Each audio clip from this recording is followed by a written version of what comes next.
Okay. Once check the live chat, ma, whether it is working or not.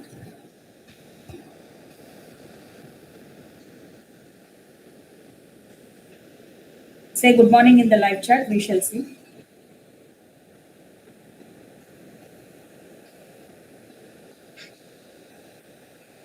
Yes. Yes. Venkata, Yes. once It's remind already. Vice It's Principal, sir. already. Venkata? Yes, ma'am. I have posted a message. Yes, ma'am. I have posted a message him, ma'am. But call him. He may not see sometimes the message. Once call him. That will be better to remind. Madam, I have just posted the Google Meet once again. Sir responded, ma'am. He said he will be joining on time. Okay. If not, I will be giving a call him by 10:15, ma'am. He will join. Then if he is on that, then. Yes, ma'am. He responded a message.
Good morning, Dr. Zahoorullah, sir.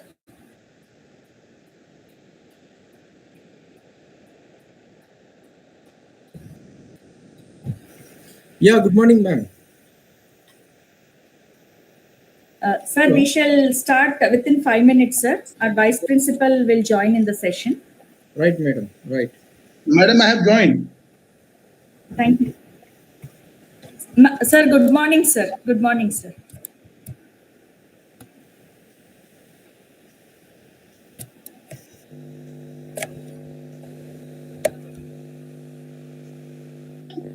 Good morning, sir. Ramadevi.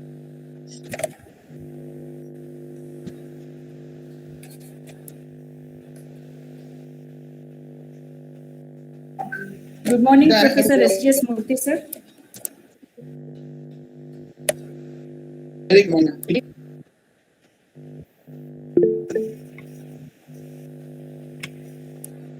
Ready?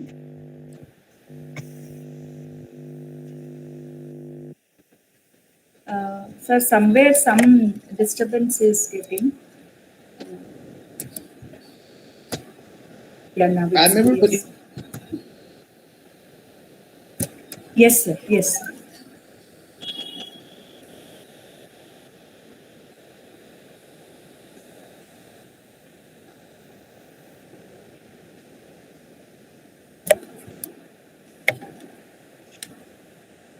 Good morning, Murli Mohan, sir.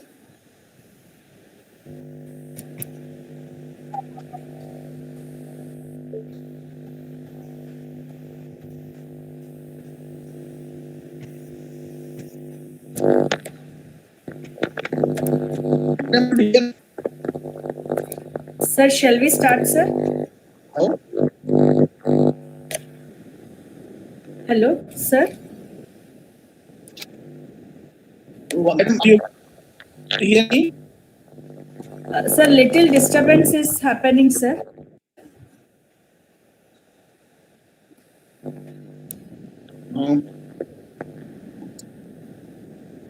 Just give me. Sir, your voice is getting break. Professor S.J. Murthy, sir, your voice is not clear, sir.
Hello?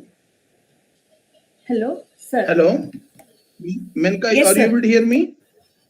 Yes, sir. Yeah, I'm Your voice talking. is not clear, sir. I'm in fact, yeah, it is. In fact, I have connected to the mobile.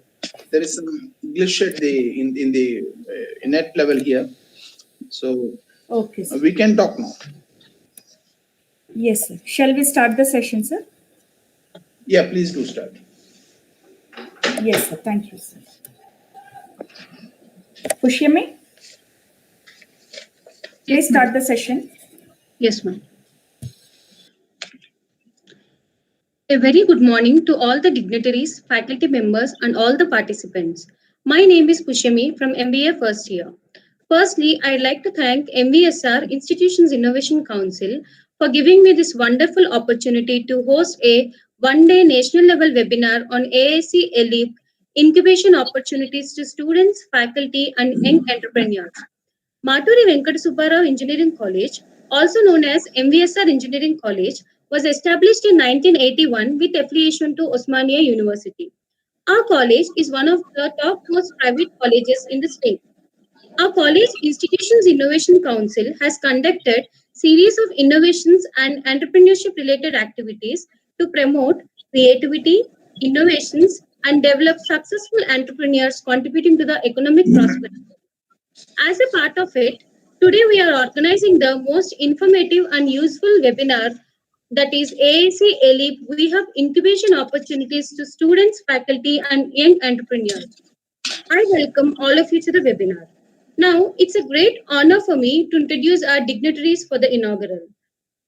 Firstly, I'd like to take the privilege of introducing Dr. K.P. Srinivasa Rao Garu, Chairman, Maturi Educational Society. Dr. K.P. Srinivasa Garu is a gold medalist in MS Ophthalmology from Chennai. He did his fellowship at Murrayfield Eye Hospital at London. He is currently the chairman of Sridevi Education Society. He has conducted several free eye camps at Hyderabad, Chennai, and Anantapur. He is the recipient of prestigious Dr. APJ Abdul Kalam Health and Medical Excellence Awards for his best and dedicated services to the medical field. Now, I'd like to introduce Dr. G. Kanakadurga Garu, Principal, MVSR Engineering College. She is working at MVSR since 1991. Low power VLSI design is her area of specialization in PhD. Now, with great pleasure, I welcome Professor SGS Murthy Garu, Vice Principal, MVSR Engineering College. Sir has joined this college on 3rd February 1986 as an assistant professor after a stint in L&T. He has graduated in civil engineering from Osmania University.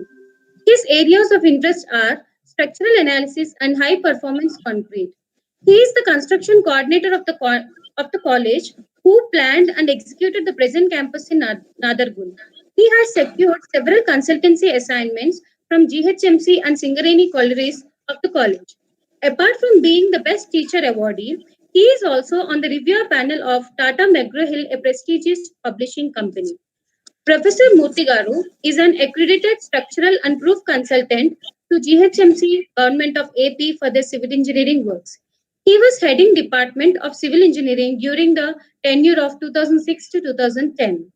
He is an accredited structural consultant to several organizations like Indian Statistical Institute, NALCO, Rayalaseema Alkalis, Hyderabad Food Products, Aga Khan Foundation, amongst others. He has guided nearly 100 undergraduate or postgraduate projects apart from organizing 3 national conferences. He is the Fellow of Valuers apart from holding membership in several professional bodies. It is a, it is a pleasure having you here, sir. I humbly request our Vice Principal, Professor SGS Murthy Garu, to address the participants.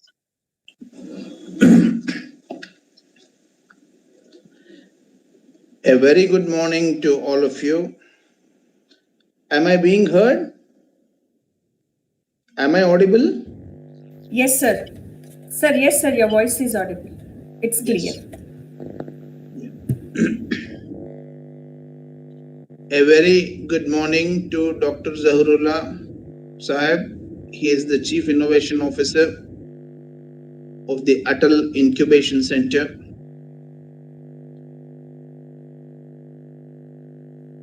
A hearty welcome to all the participants for this one-day webinar.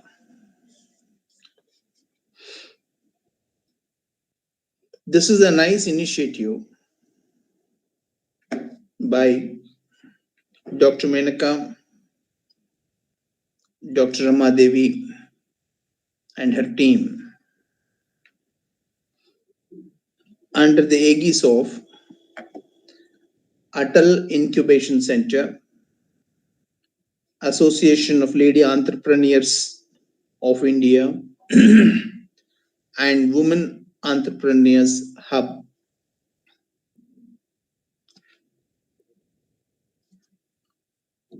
All these subsystems have decided to launch a one-day webinar on opportunities to students, faculty, and young entrepreneurs towards creating a good ambience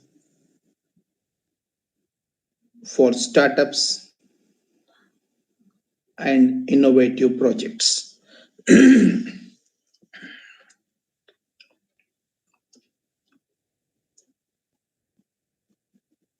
As an introductory remark, is Dr. Kanakadurga also speaking? Dr. Menka? Hello? Sir, Kanakadurga ma'am said she will join at the time. Sir? At Sir, the Kanakadurga ma'am said she will be joining at the time of MOU exchange session, sir. so I have joined now. anybody? Dr. Kanakadurga. Yeah, I'm here. Madam, Venkata. Okay. Yeah, Ma'am, Yeah. welcome, ma'am. yeah. Welcome, Thank ma'am. you. Thank you. Thank you. Because if principal has joined, she will talk about the institution and various features of the college. I will restrict myself to this topic.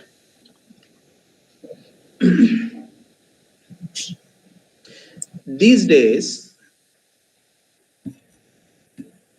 there is no dearth of resource for a startup. If at all there is a dearth, it is of committed individuals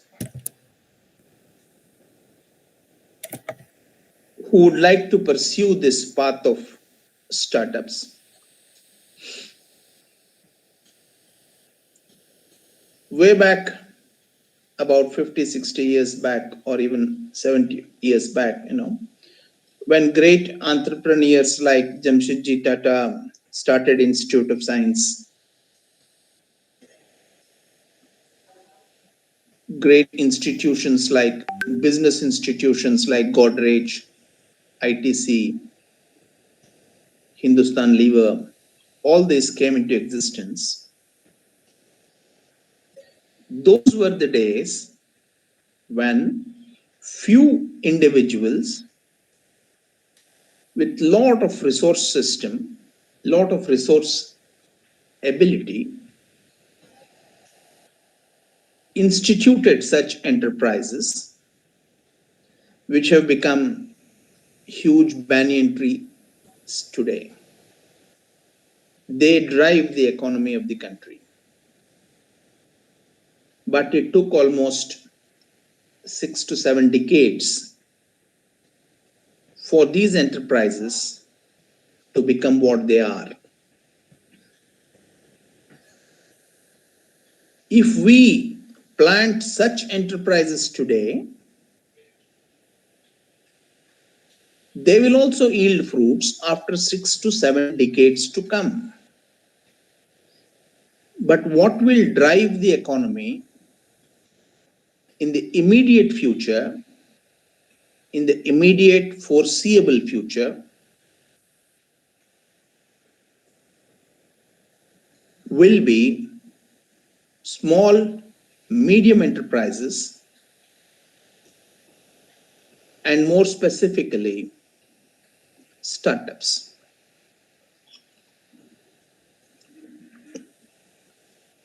When we use the word startup, what is intrinsic into this concept of startup is a fertile idea a fertile concept which has the potential to blossom very big. This is the first step for a startup. The resources, the land and building, the human resource, technology transfer, all this succeeds this potent seed called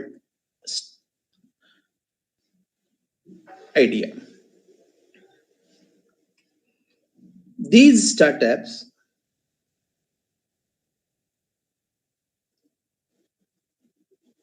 should be governed in the beginning by not so much of pecuniary consideration, because they don't yield money. They have the potential to yield money after some time. You need to nurture, tender these enterprises the way we tender a small plant. Over a period, they will grow into huge enterprises, providing shelter, providing employment opportunities to so many people in the society. What is very essential in my view is the here and now attitude of generating money must not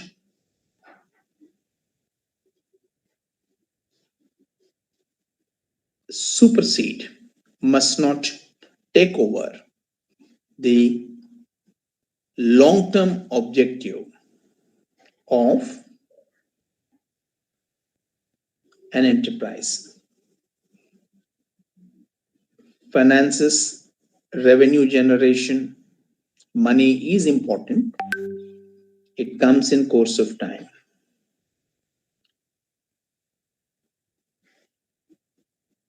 To ensure that a good idea translates into a successful enterprise, I would always suggest focus, consistency, perseverance, and lastly, achievement motivation. These four are more personality traits which, if present, can fuel the entrepreneurial spirit, which will consequently lead to a successful enterprise.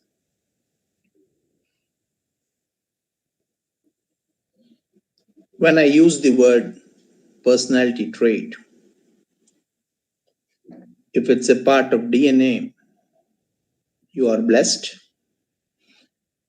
If not, these traits can also be conditioned, and that's the silver lining. Focus, consistency, perseverance, and achievement motivation all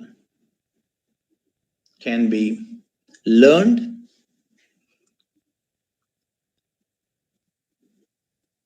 and they could lead to blossoming of an enterprise. I have several of my students and colleagues who are into lot of entrepreneurial activity.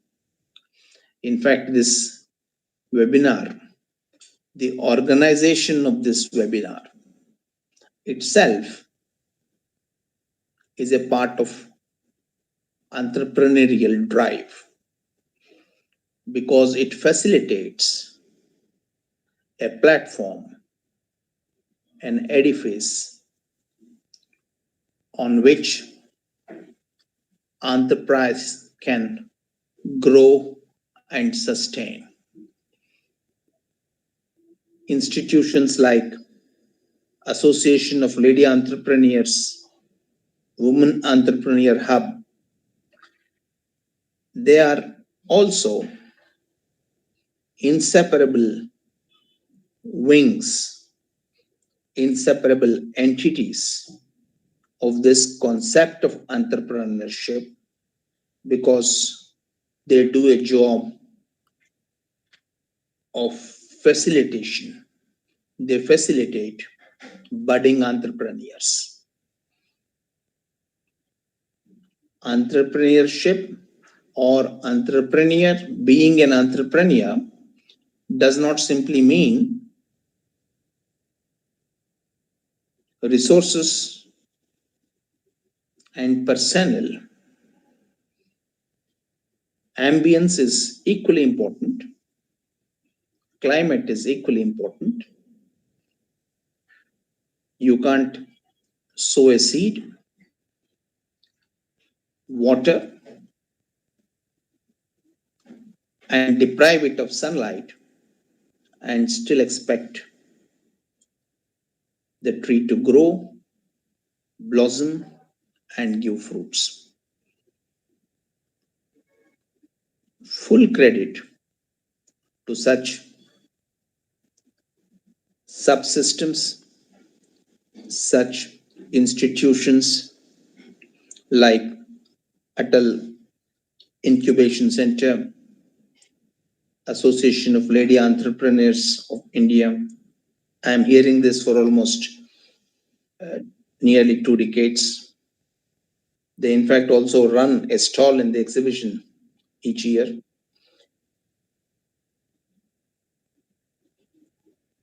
I am sure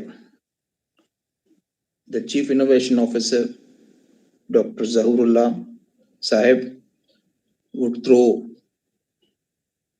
light on more specific aspects of what opportunities exist, how do we raise money, how are venture capitalists contributing.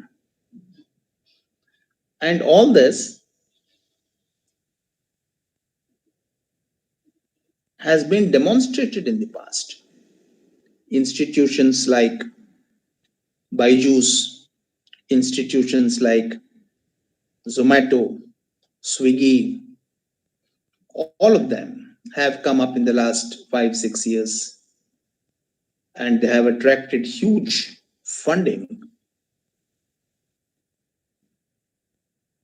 And today they are very successful, having contributed to the economy, having contributed to the society, and also having contributed to their personal growth. I'm sure this webinar will be meaningful and deliberations will help assist budding entrepreneurs and also such of faculty, such of students who have the spark in them to become good entrepreneurs in days and years to come. Wishing you all the best. Thank you.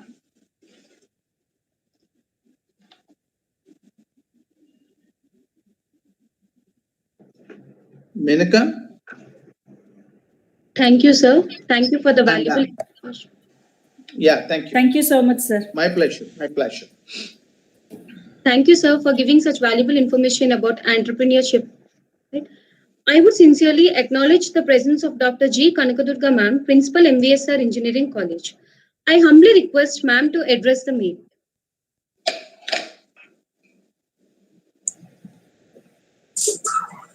A very good morning to one and all.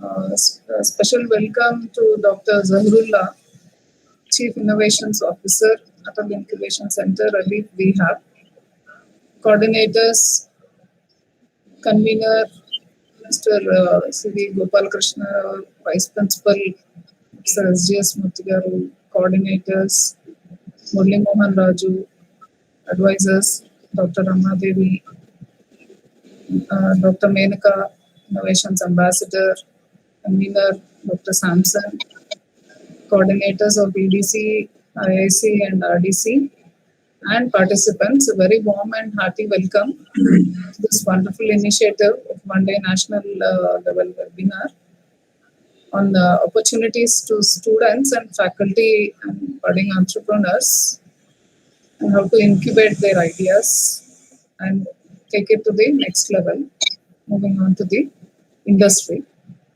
So, a very good initiative by IIC, jointly organized by ALEAP. So, we thank Mrs. Rama Devi, the chairman and the president of VHUB, and also Dr. Zahoorullah, CIO, who have taken the initiative. They have come forward. They have taken interest in our projects. About 16 projects we have shortlisted and we have sent them. And they felt that there is enough potential at MVSR so that they can have an MOU with us and take our ideas to the next level. I sincerely thank the CIO and also the chairman and president of VHUB. So thank you very much. And I'm looking forward to hear to Dr. Zahoorullah. I have a small presentation, but probably I will do it at the time of the release of MOU at 1 p.m. About the college. So for now, I think I will take on to Dr. Zahoorullah. Thank you. Thank you. Thank you so much, ma'am. Thank you. Now we take the privilege to welcome Mr. C.V. Gopalakrishna Rao Garu, President of Institution Innovation Council, MVSR, and also the Head of EEE Department. Dr. M. Sri Ramadevi Garu, Vice President of Institutions Innovation Council, MVSR, and also the Head of Business Administrations Department. Dr. C.H. Samson, Convener, Institution Innovation Council, MVSR, and a Professor of IT Department. Dr. Menaka Bamidi, Innovations Ambassador, MVSR, Nodal Officer, ARIIA, that is Atal Ranking Institution Innovation Achievement, MVSR, and Specialization in HR. Dr. T. Murali Mohan Raju Garu, Coordinator of National Institution Startup Policy and Institution Innovation Council. I request Mr. T. Murali Mohan Raju Garu to brief on MVSR Institution Innovation Council. Over to you, sir.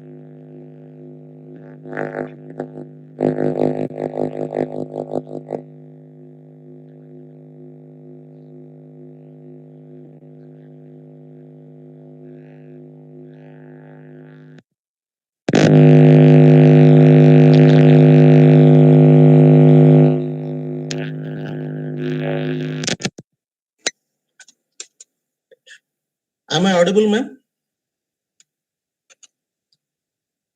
Yes, sir. Yes. Thank you. Right. So, very good morning to one and all.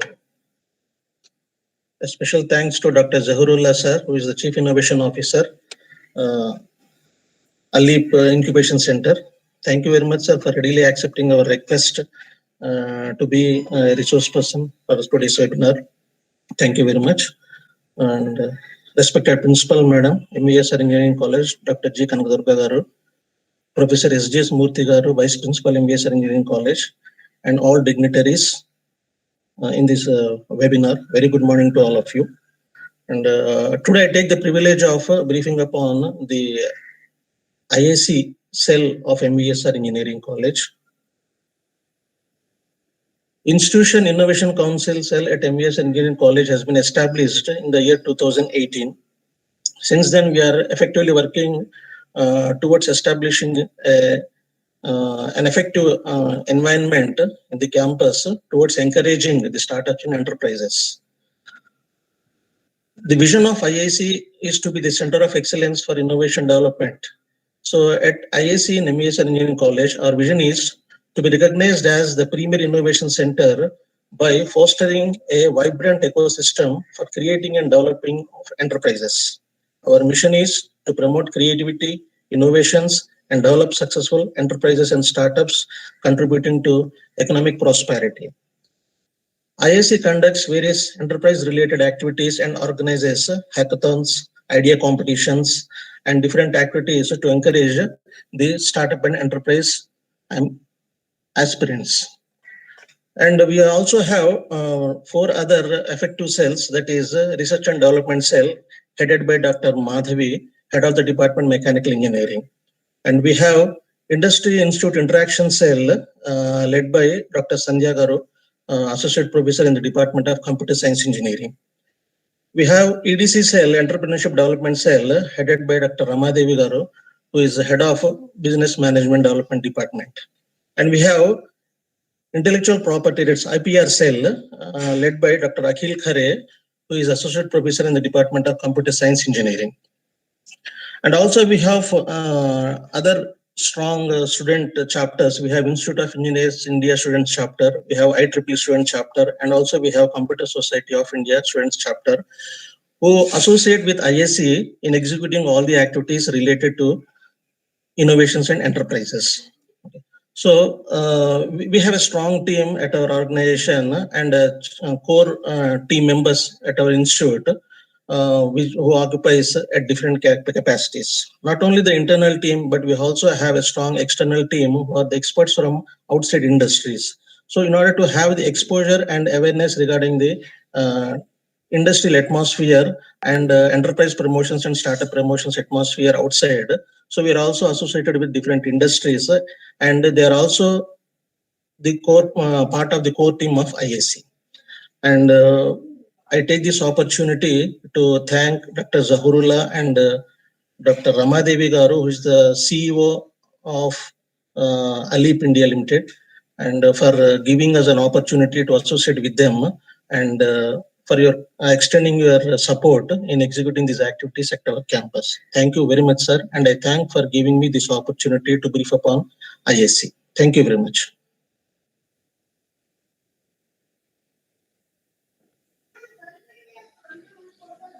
Thank you, sir, for throwing light on vision, roles, and responsibilities of Institution Innovation Council, MVSR.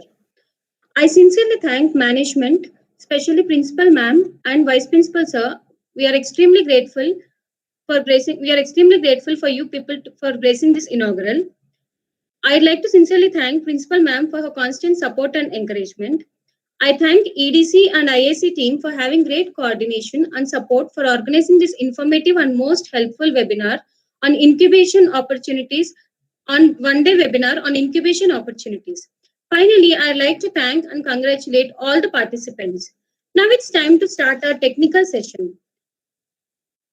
With immense pleasure, I'd like to introduce our eminent speaker, Dr. Zahoorullah Garu. He is presently the Chief Innovation Officer at Atal Incubation Center, heading various business incubation centers, strategy planning and execution, leadership and innovation roles, head of R&D and mentoring. He facilitates funding, grants and financial supports to startups, enterprises and industries. He currently handholds 70 plus startups in MSME sectors like electronics and engineering, IT and ITES, food processing, biotechnology, biodegradable technologies, garments and textiles, 3D printing.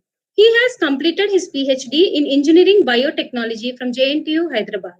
Sir has done an accelerated development program from Chicago Booth School of Business, USA, which is the #1 business school in the world. He is an expert in STEM, that is science, technology, engineering, and management. Sir has won hundreds of certificates, prizes, and accolades at district, state, and national and international level. He was a professor, scientist, and industrial consultant having 15 plus years of experience in academics, research and development, industry, and administration simultaneously. He is the author of 10 books and 20 publications. His biography is listed in Who's Who in the World. He was the vice president of JNTUH IST Alumni Association. He was the director of Today's Kalam Foundation and also the former president of Smile Mile Foundation. He is the record holder for teaching 40 plus subjects in engineering, pharmacy, medicine, and business administration. He is the recipient of 10 national and international awards, including the prestigious Dr. APJ Abdul Kalam Seva Ratna Award 2019 from All India NGOs Association. We are extremely grateful for having you, sir. Over to you, sir. Thank you. Right. Thank you very much. Good morning to all. My warm wishes to everyone, and I give my wishes to all the organizers, and I'm very much thankful to the college, MVSR Engineering College, and also the chairman, the principal, vice principal, the conveners, and the coordinators advisor as well. So let me start the session, and I would like to share the presentation. So on the other end, if you could give me an permission to share my session. So shall I do it right now? Right. Thank you very much. Yes, sir. Right.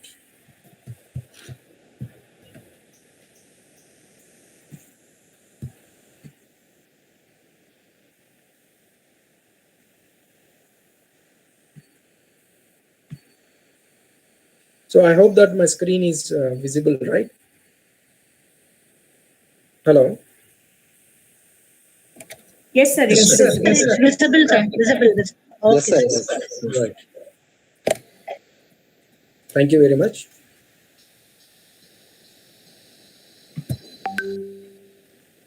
Yeah. So this is about the ALEAP we have Atal Incubation Center, the opportunities that we offer to students, faculty, and young entrepreneurs. So let us start the session with the innovation point. What is meant by an innovation? So as you know that innovation is a method or an idea or a product, and we have seen many inventions which are the basic and fundamental in the history of science and technology, like the printing press machine and the electrical bulb, and also the flying machine. So to give you the clear cut difference between what is an innovation and invention, so here you can see what is an invention is a wheel, and then innovation is you make use of the wheel for a different purpose and also make some changes, some more advancements, and with some additions in the form of a incremental, a disruptive way, a radical way, or a sustainable way. So there are phases in innovation, like a design phase and also an implementation phase. When we speak about the design phase is nothing but making a design with a creative thinking, a design thinking, and then doing some kind of brainstorming sessions, and then you continue with an implementation phase. So the implementation phase includes the actual workout on that particular design which you have done, and you implement that with your team. It may be an individual, but generally we encourage teams to do it. So now the phases of innovations are nothing but the academic institutes or the R&D institutes have seen that doing a prototype development with a technology readiness level and also prototype readiness level. So that's nothing but your phases of innovation, doing a design and implementation phases. When we talk about the types of innovations, so we have seen product innovations, service innovations, process innovations, technological, business model, marketing, architectural, and social innovations. To give you few examples, we have for product innovation that you use a wired phone and the new one is a wireless one. So that's the difference of a product innovation. And service innovation in the sense you provide a best service like Uber Eats, Swiggy, Zomato, you provide a service innovation. Process innovation is very broad in the sense like you do an innovation in the process, in a methodology, in a protocol. And then technological innovation, of course, it comes with an integrated of technologies like mobile VFX device. And then the business model innovation in the sense that a company introduce a new business model apart or besides from their existing product. Then marketing innovation. So augmented reality, where some of the companies like IKEA have introduced their catalogs online, and through augmented reality approach, one can view any kind of product and buy it online or visit the place and feel like the product is in reality through online mode. And then in artificial innovations, we have in microprocessor chips. So generally, the architecture is the one which speaks about the innovation point in most of the electronics based companies, chip based companies like Samsung and many other the top notch companies. So social innovations is very new. The social innovations are the one where the social enterprises would be given an opportunity, and the social enterprises are coupled and linked strongly to the rural development and also to the social development. So right now we have been focusing on social enterprises and social innovations like in several sectors, agriculture and also in environment, clean tech technologies, and also in food technologies. So those are some of the examples I can say. So let us see what is this sustaining innovation, disruptive innovation, radical and incremental innovations. When we plot the uh, impact of the market and the technology newness, we will get these four types of innovations. Any kind of innovations, any innovation that would be done by any person in the world. So broadly, they were classified in either of four these types of innovations. So incremental innovation is nothing but you just do some kind of addition to that innovation. We have seen refrigerators are for a long time, and refrigerators works upon the principle of a Carnot cycle. And we know that any new addition, like you do some kind of features to the refrigerators by adding some kind of PLC device, touchscreen devices, and some voice command, some of the the functions. So it will become an incremental innovation. So radical innovation in the sense like you come up with the newer technologies, fourth generation technologies like robotics, artificial intelligence, blockchain technology. So you have a radical innovation.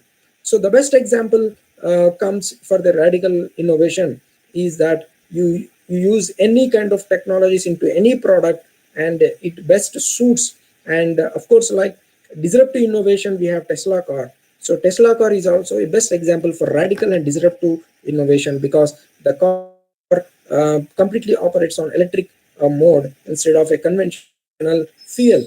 So we have a software as a service, and some of the entertainment companies like Netflix. So they have created a disruption in the market in terms of covering maximum customer segment in the market, and that's how they have been surviving and getting a good revenue generation as well. So sustaining innovation, when we talk about a very good product that has a long time existence, and also that will covers a maximum percentage in the market, and that will continue for a long time for its sales, that's called sustaining innovation. iPhone, we know best example that has been covering most of the marketplace. When a new version comes, so definitely there will be a separate customer segment that would buy the iPhone. So that's every year happens, and that has been continuing for a long time. That means sustaining for a long time. So we are in fourth industrial revolution. So my dear students, faculty, and young entrepreneurs, so you have to, when you start with your innovation, you Now you have to start with fourth industrial revolution. By creating that revolution, that means you have to use the technologies related to the fourth generation. First generation, we have seen everything worked upon steam. Second generation on electricity. Third generation on computers. So right now, we are in fourth cognification of physical, digital, and biological, wherein in physical, we have many technologies, like you have drones, you have 3D printers, you have robotics, you have in digital IoT, Internet of Things, you have blockchain technologies, and in biological, genome sequences, synthetic biology. And we know that in fourth industrial revolution, these three, physical, digital, and biological, combinedly will give a large, the radical and disruptive sustaining innovations. So you can come up with incremental innovations as well. So that's what you have to look in fourth generation technologies, and always think about innovation to do by using these technologies. So you come up with an idea, you come up with your own prototype, you just design it, you come up with a design thinking approach, and then you make your prototype in such a way. Of course, a proof of concept will always make a difference. So you make a proof of concept, and then you do it in your lab, in your makerspace lab, with assistance of your fabrication units. And the approach of mentors is very much useful here, because you have your technical and scientific mentors, your peers, and your teachers, your any researcher, a scientist. So that's how we start with, and with an implementation of the newer technologies like fourth generation technologies. So we are in this Excuse me, area. sir. And yeah, Sir, excuse me, sir. yeah. Sir, slides are not being changed, sir. Is it so, or slides Yeah. are not getting changed, sir?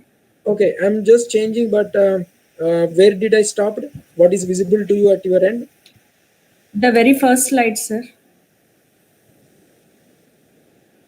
Oh, I see. Okay, but actually, I have come to almost 14 slides. I don't know why it is not visible.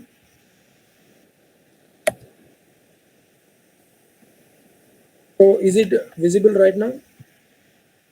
Not yet. I will do one thing. Let me stop and then share once again.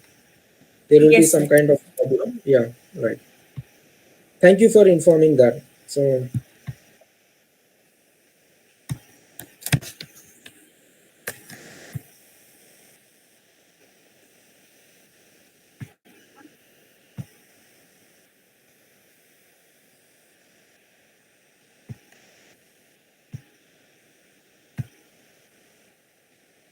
is it visible, right?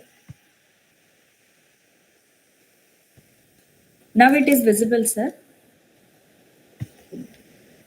Okay, Sir, this is don't slide. put it in slide share more. Just, yes, Right, sir. right, This is right. fine. Got it. So this is fine, right?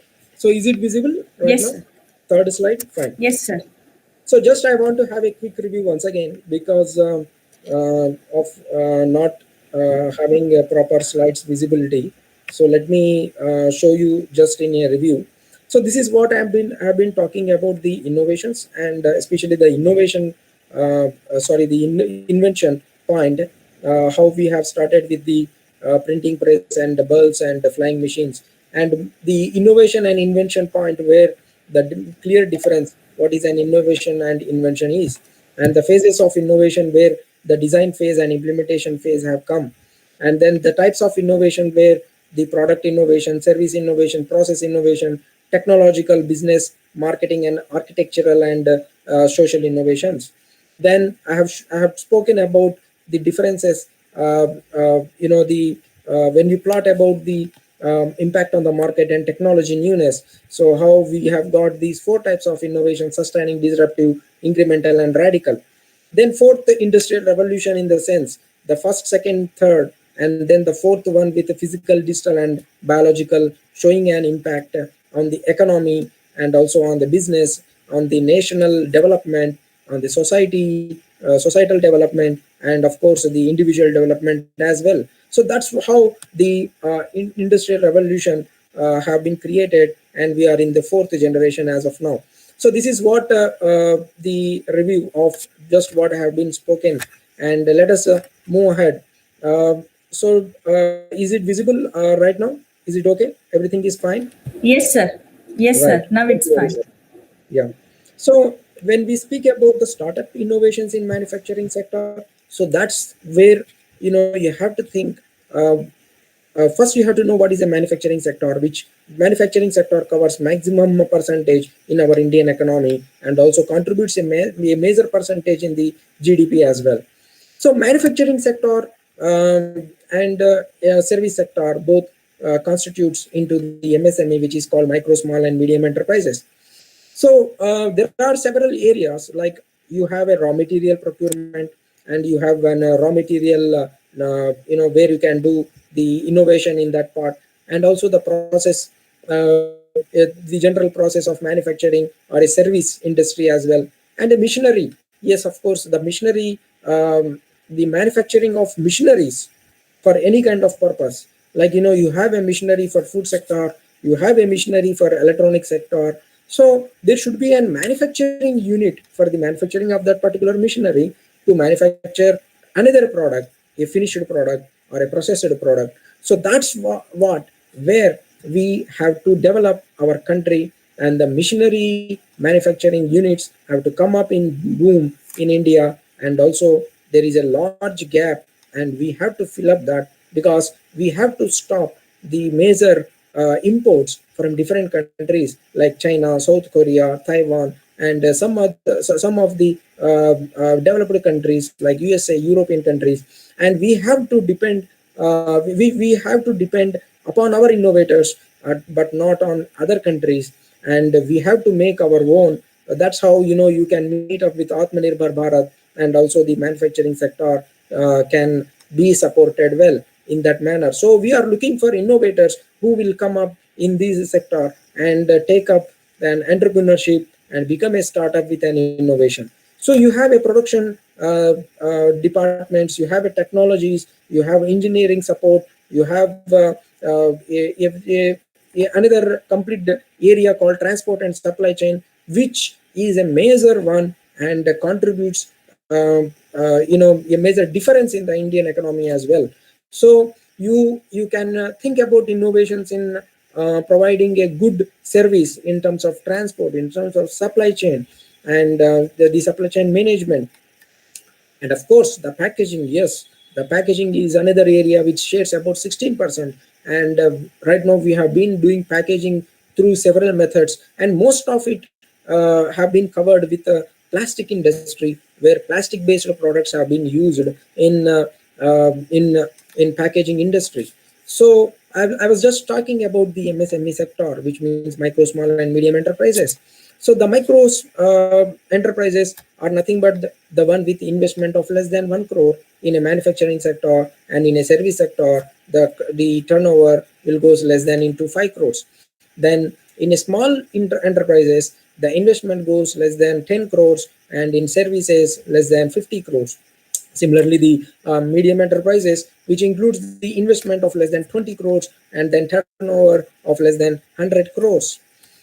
So let us see what are the reasons behind the growth in the SME business, that is nothing but the small, medium, and enterprises business. So there is a high contribution to domestic production, and there is an operational flexibility. There are import substitution. That's what I have been telling you about, the import value that we create, and also the substitution for that. Moreover, and you will go with an export value creation instead of an import value, and then so that's how Indian economy grows. And these are some of the reasons behind that. And if you talk about the leading industries in MSME sector, most of it it covers at about 40% retail trade industry, where the trading have been happening, and the retail industry covers a major share that holds all types of products, all types of services. And the manufacturing of apparels covers almost like 8.75%. And we have other areas like textile, furniture, and we have sales maintenance, and then hotels, restaurants, and some of the sectors like food sector, textile sector, electronic sector. So these sectors have very much good potential, and also creates a good market value, and anyone who have an innovation in these areas, so that's a good opportunity for you to look for.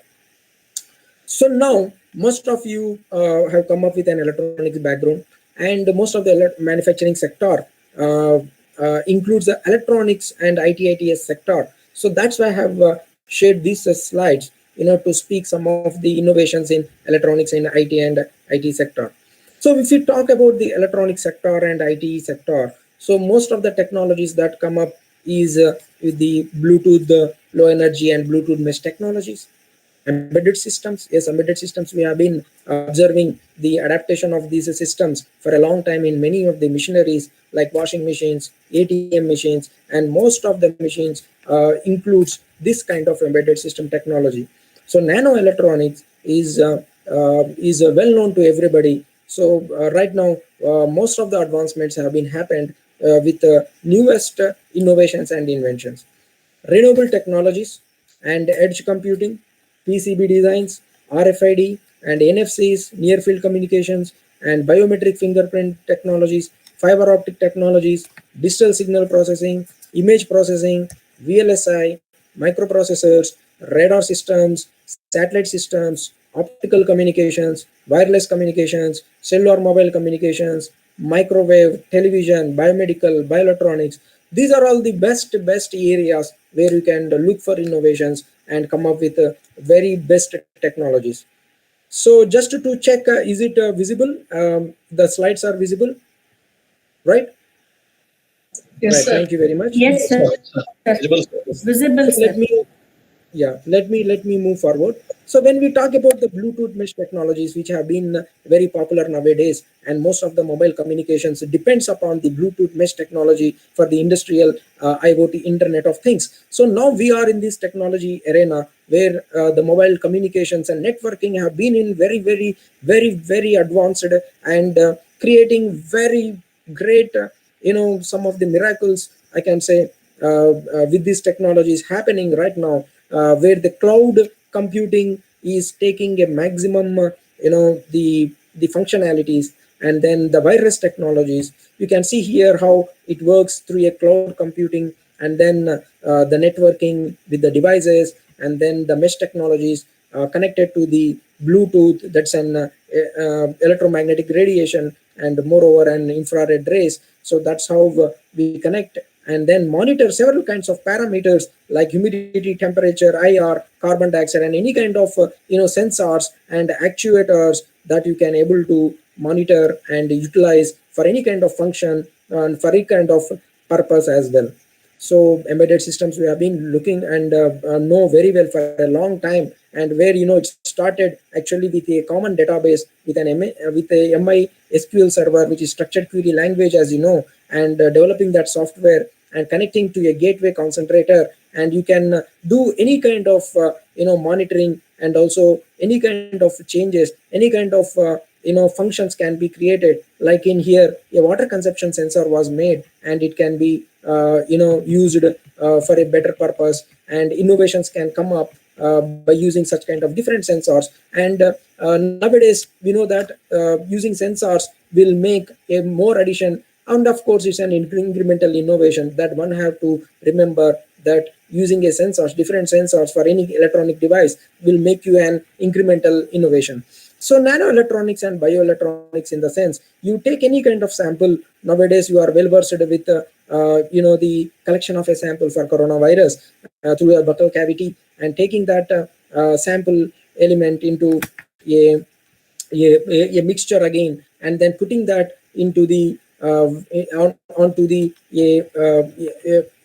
it is a kind of fabrication, and a kind of membrane which was manufactured through different types of chemicals, and then they were attached to the substratum, and when you pour the sample, that will detect, that will binds to that chemical moiety, and then that will detect whether the particular coronavirus, or you can say any kind of analyte or a bioanalyte is positive or negative.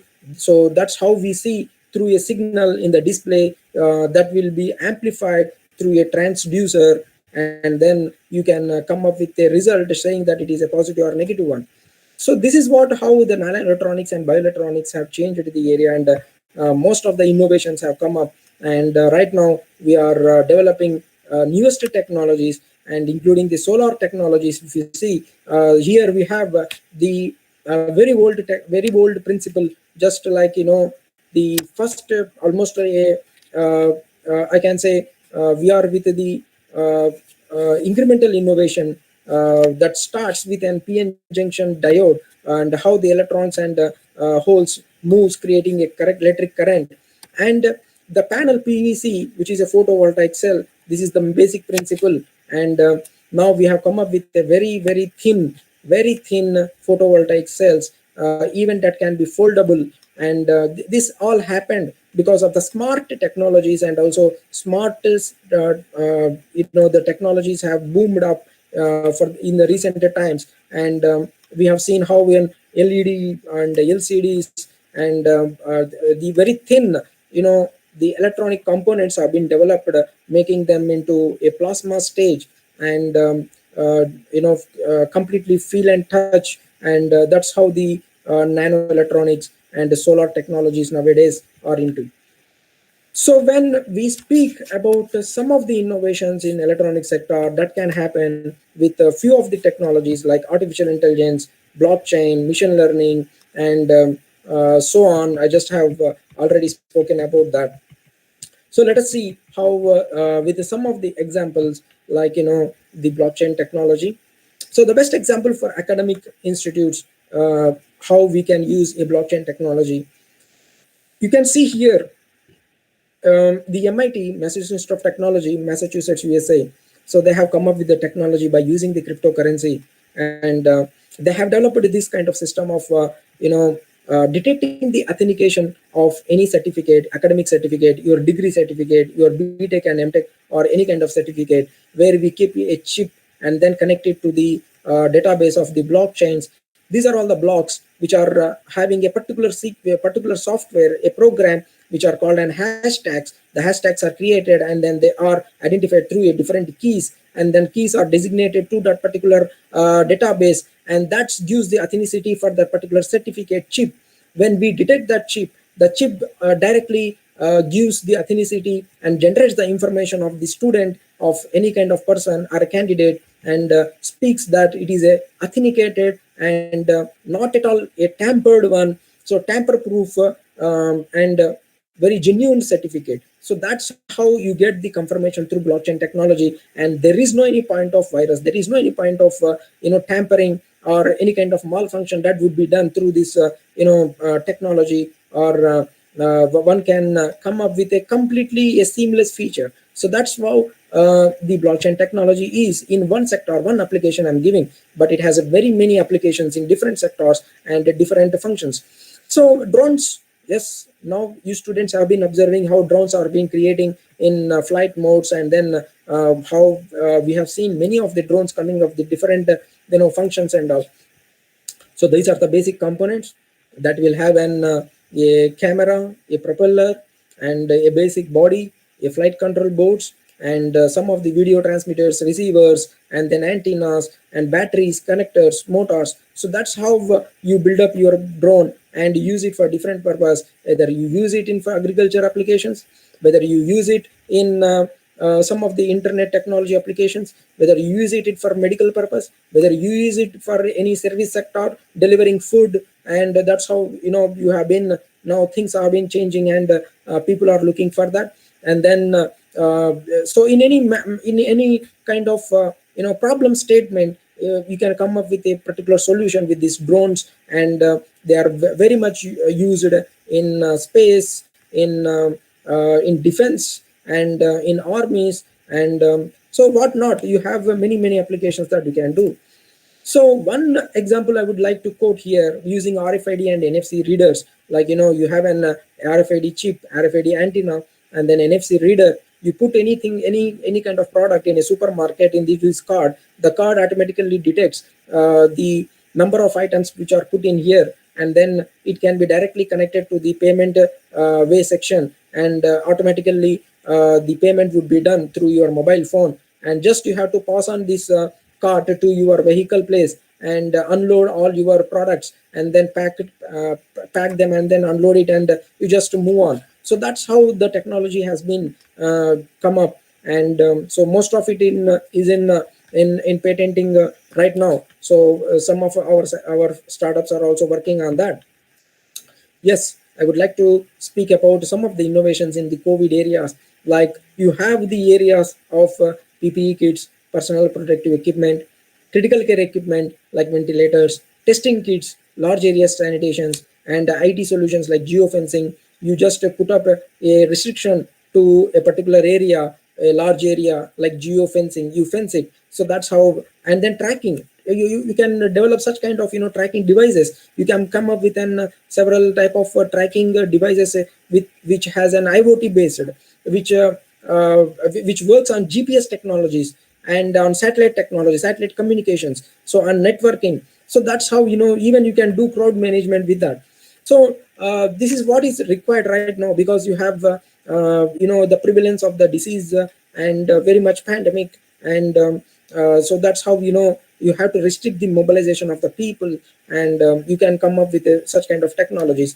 And we have areas like the manufacturing of the tablets, capsules, parenteral products. Parenteral means nothing but the injections, and some surgical types of products. So one kind of innovation recently we can see here is the ventilator system, where the ventilator system comes with a general function where it has an operator and a microprocessor, electronics, pneumatic system, a gas system, and the patient service system where it is attached to a patient. So this is how it looks. And nowadays we have seen the scarcity of the ventilators, scarcity of the oxygen concentrators and the gas cylinders, oxygen cylinders. So we are looking for such kind of innovations in this area, and most of them have come up, and working on portable models of oxygen concentrators. I will show you some of the examples as well.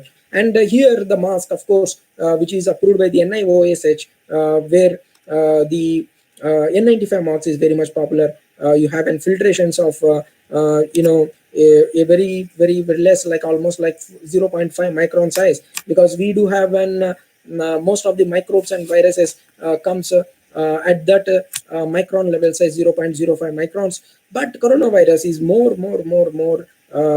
very less in its size, like 0.016 microns. And so that's how there is a controversy with regard to this mask, whether N95 masks would be used for prevention of the disease coronavirus or not.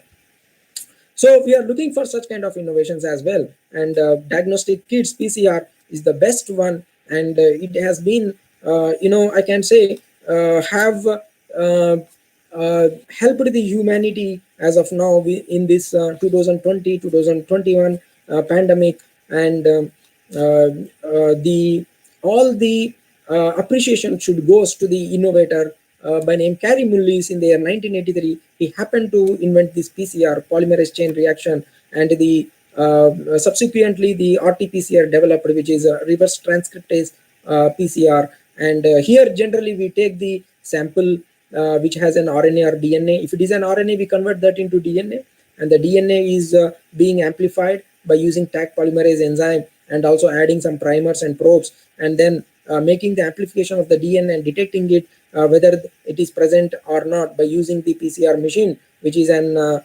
PCR machine. That's how it looks.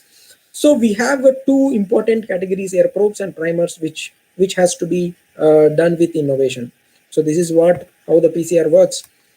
So this is what I can say, that innovations in different technologies, in electronics, in food sector, in biotechnology sector, in environmental sector, in agriculture sector, in IT sector, you have many innovations to be done. But where should you have to approach, and what are the right places nowadays for you? So previously we don't have business incubation centers. Now business incubation centers are the places where your ideas, innovations will be transformed into a commercialization phase, and then how you become an entrepreneur and also a startup company. Yeah.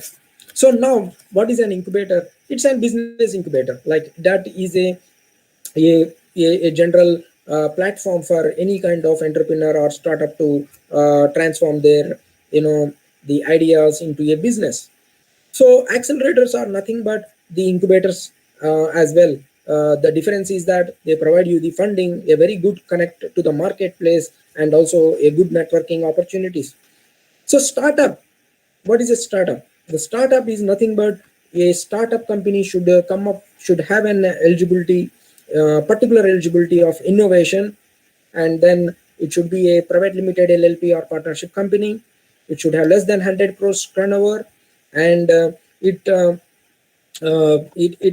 should have, of course, the innovation point, which is very, very important over here, because you cannot just say that you start a business, a conventional business, and you start saying that I am a startup company. No. So that's how a startup company differentiates. The clear element is that innovation should be there. What type of innovation? The same what I have just spoken about, the different types of innovations.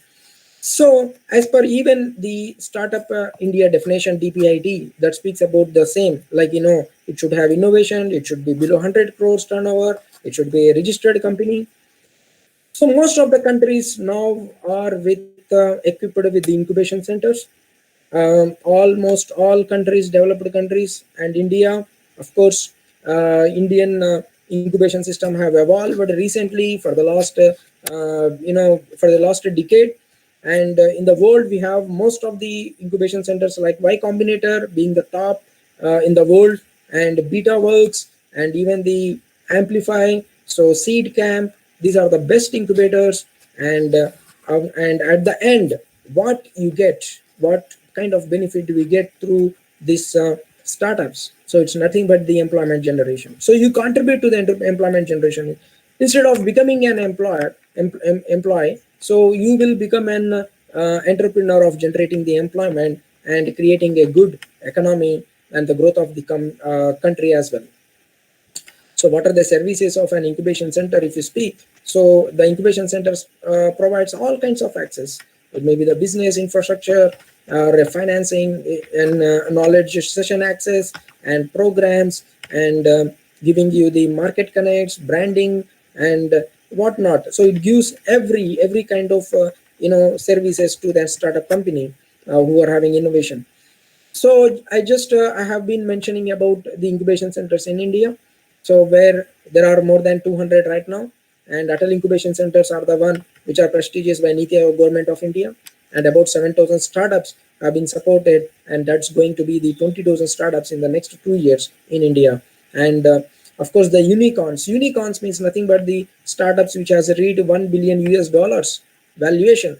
So that's the unicorn company. So India has about 30 plus unicorns like Delivery, Freshworks, Policy Bazaar, and so some of the companies are there. So what we do here in incubation center, you come up with an idea stage, you become a startup, you expand it, you go into the maturity stage. So that's how the startup companies passes through several stages of an incubation center, starting from pre-incubation stage, and then getting the good financial stage in the in their journey along with the incubation center, and passing through the several stages. So I hope that I am very clear here. So this is how the innovation and several types of innovations, and also you have here you have seen how an incubation center will support you. So let us see what is Atal Incubation Center ALEAP we have will support, and also will give you a lot of opportunities. And so right now I hope that you people are very clear about what is an incubation center and its general definitions, and some of the technologies we have seen in different sectors, what is a manufacturing sector, and types of innovations, and how one should go with a innovation point and come up with a good a prototype, a product, and also MVP stage. MVP stage means nothing but the one where you have the minimum viable product, which is very much ready for entering into the into the market. So that's how the minimum viable product development, prototype, and POC, proof of concept, is. So let me start. Just 1 second. Let me have some water, and then I will start now. So is it my presentation is visible, ma'am? Yes, sir. It is visible. Yes, sir. Yes, sir.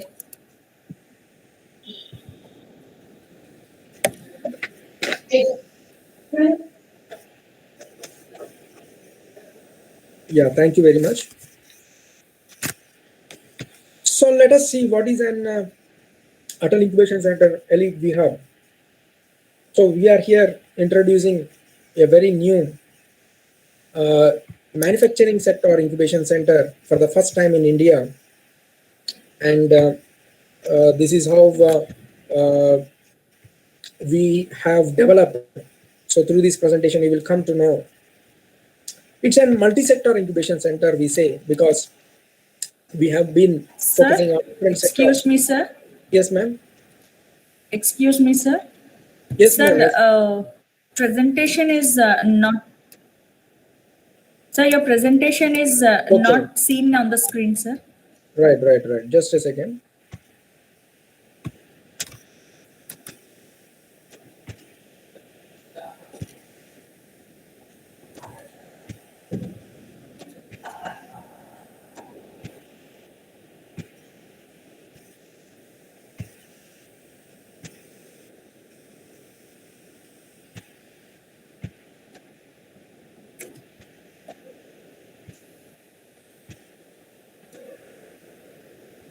Is it okay?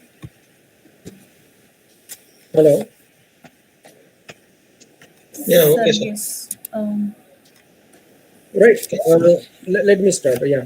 So the unique manufacturing multi-sector incubation center for MSME startups, which means the micro, small, and medium enterprises. Dear students, faculty, and young entrepreneurs, we came to know about what is an micro, small, and medium enterprises is, and also how a startup definition meant, and then how we can relate it to the manufacturing sector and then service sector. So that's both of them are the part and parcel of the MSMEs, and how, let us see, this kind of manufacturing incubation center helps the startup companies with innovations. So I just want to cover some of the areas, like the introduction to our Atal Incubation Center ALEAP we have, the screening process we do, the pre-incubation program, incubation program, mentorship programs and networking support, acceleration and funding, and also the startup success stories. So I just want to pay your attention, and also you just note down the things. This is going to be a very good informative session and also knowledge session, as well as a communication and networking session for any kind of innovator, whether maybe a student, a faculty, or an entrepreneur. So let me start with our organization. I just request the organizers to mute the other audience. Hello, I'm just getting some kind of disturbance. I request to mute. Yeah, right. Thank you very much. So, Association of Lady Entrepreneurs of India, it is an not-for-profit organization, and a women's entrepreneurs organization, a business association body, and moreover a organization that has been supporting for the women entrepreneurship through its mission and vision, stating that, Excuse me, sir. yeah, Sorry to interrupt you. yeah. Sir, still we could not see the slides, sir. Okay, let me share once again. Yeah. Oh, sir, it is visible. Menaka, I think you have It is some. visible, madam. It is visible. It is visible. Visible, ma'am. Okay. Yeah, it is visible. Yeah. Now is it okay, ma'am? Yeah, we are able to see that. Visible, right? Okay, sir. Yeah, visible, Okay, sir. sir. Yes, sir. Visible. Right. Thank you very much. So the ALEAP, which is an association of lady entrepreneurs of India, just mentioning about the background. so that we are having about 27 years of experience in innovation and entrepreneurship domains, and we have supported about 52,540 women livelihoods and also MSMEs. We have about 3,000 success stories and created 4 lakh jobs. So that's how we have done. How what is the way and what we have created, you can see here clearly. We have a facilitator act business cell. If you come up with any idea, we convert that into a business with a complete assistance to you, end to end support. So that's how 1,000 women come every year to us. A center for entrepreneurship development, where we are giving the training to the entrepreneurs, young entrepreneurs, enthusiastic entrepreneurs. For about 24 years, we have been doing it, yearly 40 programs. 2,000 entrepreneurs yearly will come out, graduate from this institute, a separate institute which was inaugurated by the then president, former president of India, APJ Abdul Kalam. We do number of specific programs, 15 days, 1 month, 2 months, 3 months, and throughout the year, like almost 365 days, we run the programs of entrepreneurship in different domains, in all sectors, covering agriculture, food sector, general EDP, and all. Infrastructure we have green industrial parks, about 6 industrial parks both in AP and Telangana state, covering about 274 acres of land, 500 industrial units, all industrial units. We have our ALEAP industrial estate at Pragatinagar opposite to JNTU Kukatpalli, where 30 acres of land with 180 units. Almost all industries are present over there, where our incubation center is also located. We have ALEAP Credit Guarantee Association scheme. Without any collateral security, we have been assisting the many women entrepreneurs, hundreds of women entrepreneurs. ALEAP Naipunyam Vande Mataram employable skills were being taught to most of the entrepreneurs, micro entrepreneurs located in the rural areas, in the district areas. They were taught with a lot of employable skills. We have been running in several 17 ministry projects. Through that we have been employing the people, improving their skills, their training through MSD and several ministries as well. We have Atal Incubation Center. About 2,000 square feet area is present. About 7 sectors machinery available. 70 startups we have been supporting. Hundreds of mentors are available. We have Mighty Tide scheme with funding. 60 programs we run every year, and about 50 MOUs we have done so far. EliZone, which is an e-commerce and e-business portal for women, and 10,000 women products we have been placing that online. Most of the MSME products one can look and then just order and then have an to their doorstep delivery. So that's how EliZone works. So women entrepreneurs, International Trade and Technology Center, which is an newly established this year, where SAARC and Asian country women entrepreneurs have come into this place, and we are accessing and giving a platform to hold 10,000 women. Hundreds of international partnership we are doing. About some 500 skill programs we are doing through this International Trade Center, and nearly 3 unicorns we are going to graduate. And the incubation facilities, livelihood business incubation centers, and technology based incubation centers. So we run different programs of Government of India, PMUO and STRIVE programs, which are related to the development and entrepreneurship classes, EDPs, to the ITA people and also Polytechnic people, and through the Pradhan Mantri KK and JSS MSD schemes, and also about several 37 institutes, 50 EDPs we have conducted, and also the apprenticeship program of STRIVE, which is nothing but giving the apprenticeship to the ITS and degree people, train them for a basic training program, giving them stipend of 8,000 per month. So that's how we have been doing it right now in the pharma sector. So this is about the background of ALEAP. So let me take you to the ALEAP VHub. Our president, ALEAP Ramadevi Madam, she is also the chairperson and CEO of the Atal Incubation Center, ALEAP VHub. So Association of Lady Entrepreneurs of India, Women Entrepreneurs Hub. So that's how we started back in several years, 9 years back, and inaugurated by the Minister of our State Minister, Mr. KTR, and a few years back by laying the stone of VHub. And the main vision is to focus and work on the women entrepreneurs with innovation becoming a startups. So we have inaugurated further this Atal Incubation Center within VHub, thereby becoming a AIC ALEAP VHub. So previously VHub have been working for a long time, 9 years, and then now it has been supported with Atal Incubation Center, and the mission director Ramanan, who was the former mission director, right now have inaugurated, and our advisor is Dr. Mashelkar, who was the National Research Professor and former DG of CSIR, and a very well known and renowned personality. So when we talk about the selection process, we select the startups through a structured mode. First of all, we look into their psychological traits, their entrepreneurial traits, their the psychometric test would be conducted. We look into their some of the aspects like whether they are very creative, visionary, versatile, flexible, and whether they can able to take a decision or not properly. So these are all required for an entrepreneur, and one has to remember that if you want to become an entrepreneur, it's an everyday challenge for you, and every day you will be having a lot of goals, a very short-term goals, and everyday follow-ups. You have a lot of work to do. Otherwise, your business cycle will stop. So you have to have a very good, flexibility, a visionary, a versatile nature to become an entrepreneur. So we have the screening committee where they have come up with different backgrounds, industry association bodies, academia, R&D, and banking and financial institutions, and some of the government institutions. So we have framed and instituted the jury.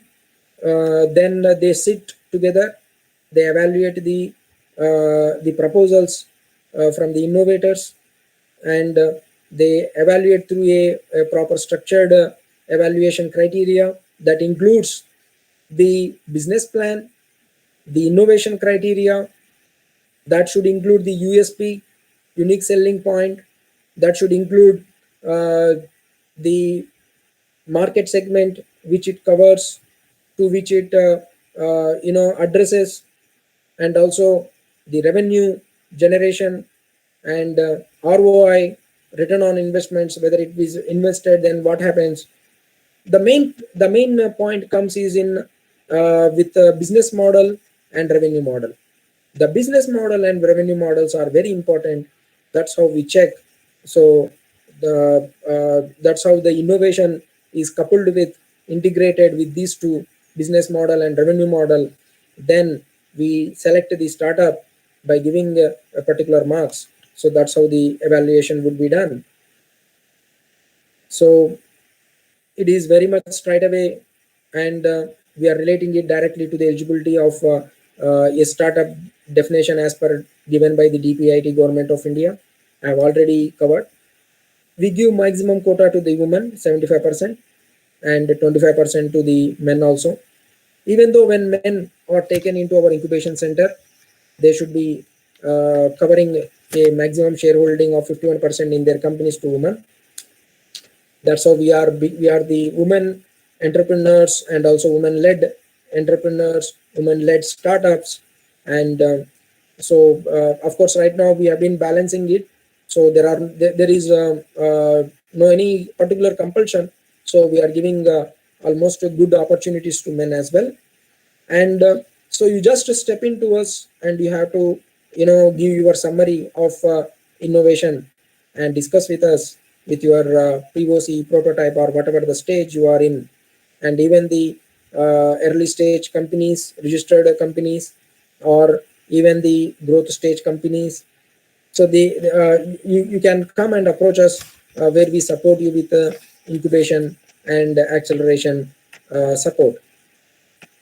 So the focus areas we do have: biotechnology, food process, biodegradable, garments, textiles, IT, electronics, 3D printers.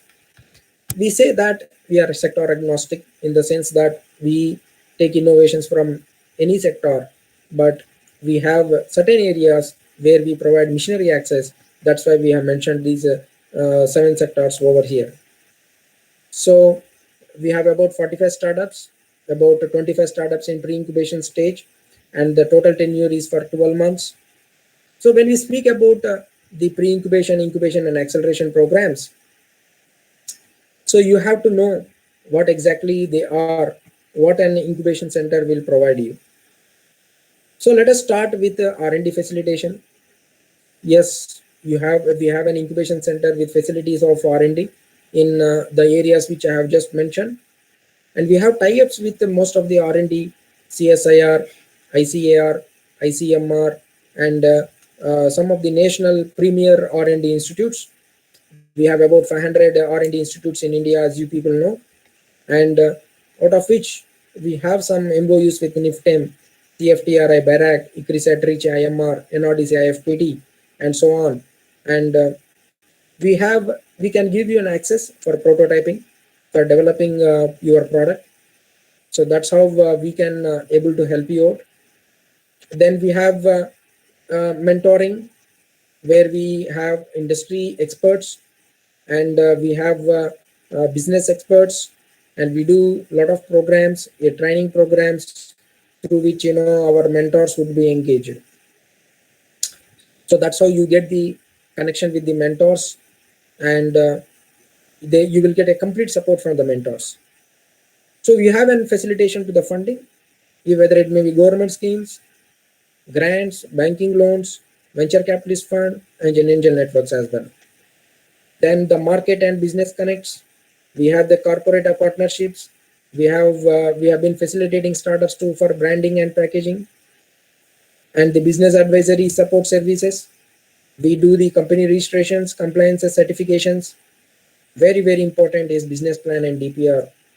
So that's very much important. How you start your innovation into commercialization is through a business plan.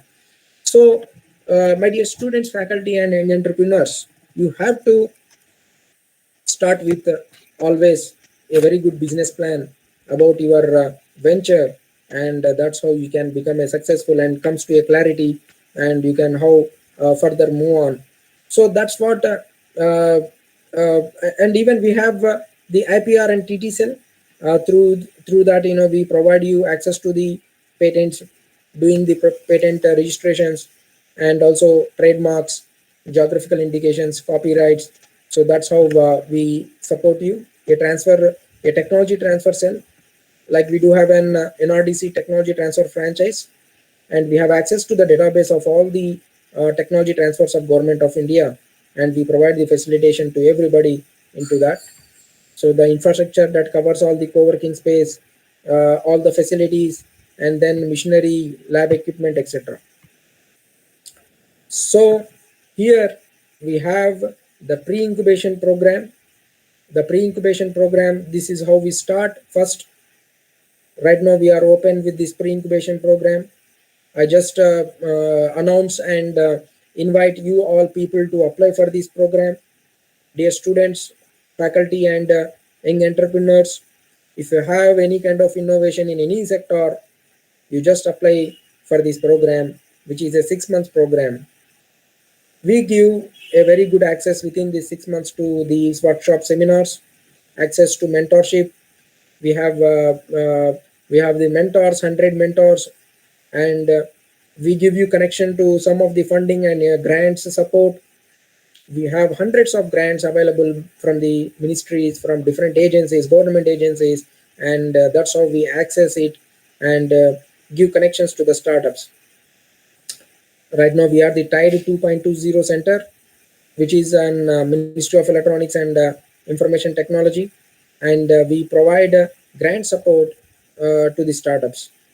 So after the completion of this 6 months program, one can enter into the incubation program of our ALEAP Hub, or you may get an eligibility to enter in any of the incubation center in India, because we award you with a certificate, because it's an completely a good orientation program, kind of incubation program. That's why it is called as pre-incubation program, which is giving you to some of the services of an incubation center, and you just have to apply through a link, So we'll be passing this information to the college as well, and you just have to give the summary of your innovation, and we will screen it for some time, and then we start it through a pre-selection process. So right now we have been doing some sensitization workshops for this, and even this is also one way of approaching you people, where we are sensitizing this pre-incubation program right now through this channel, and we do some psychometric test.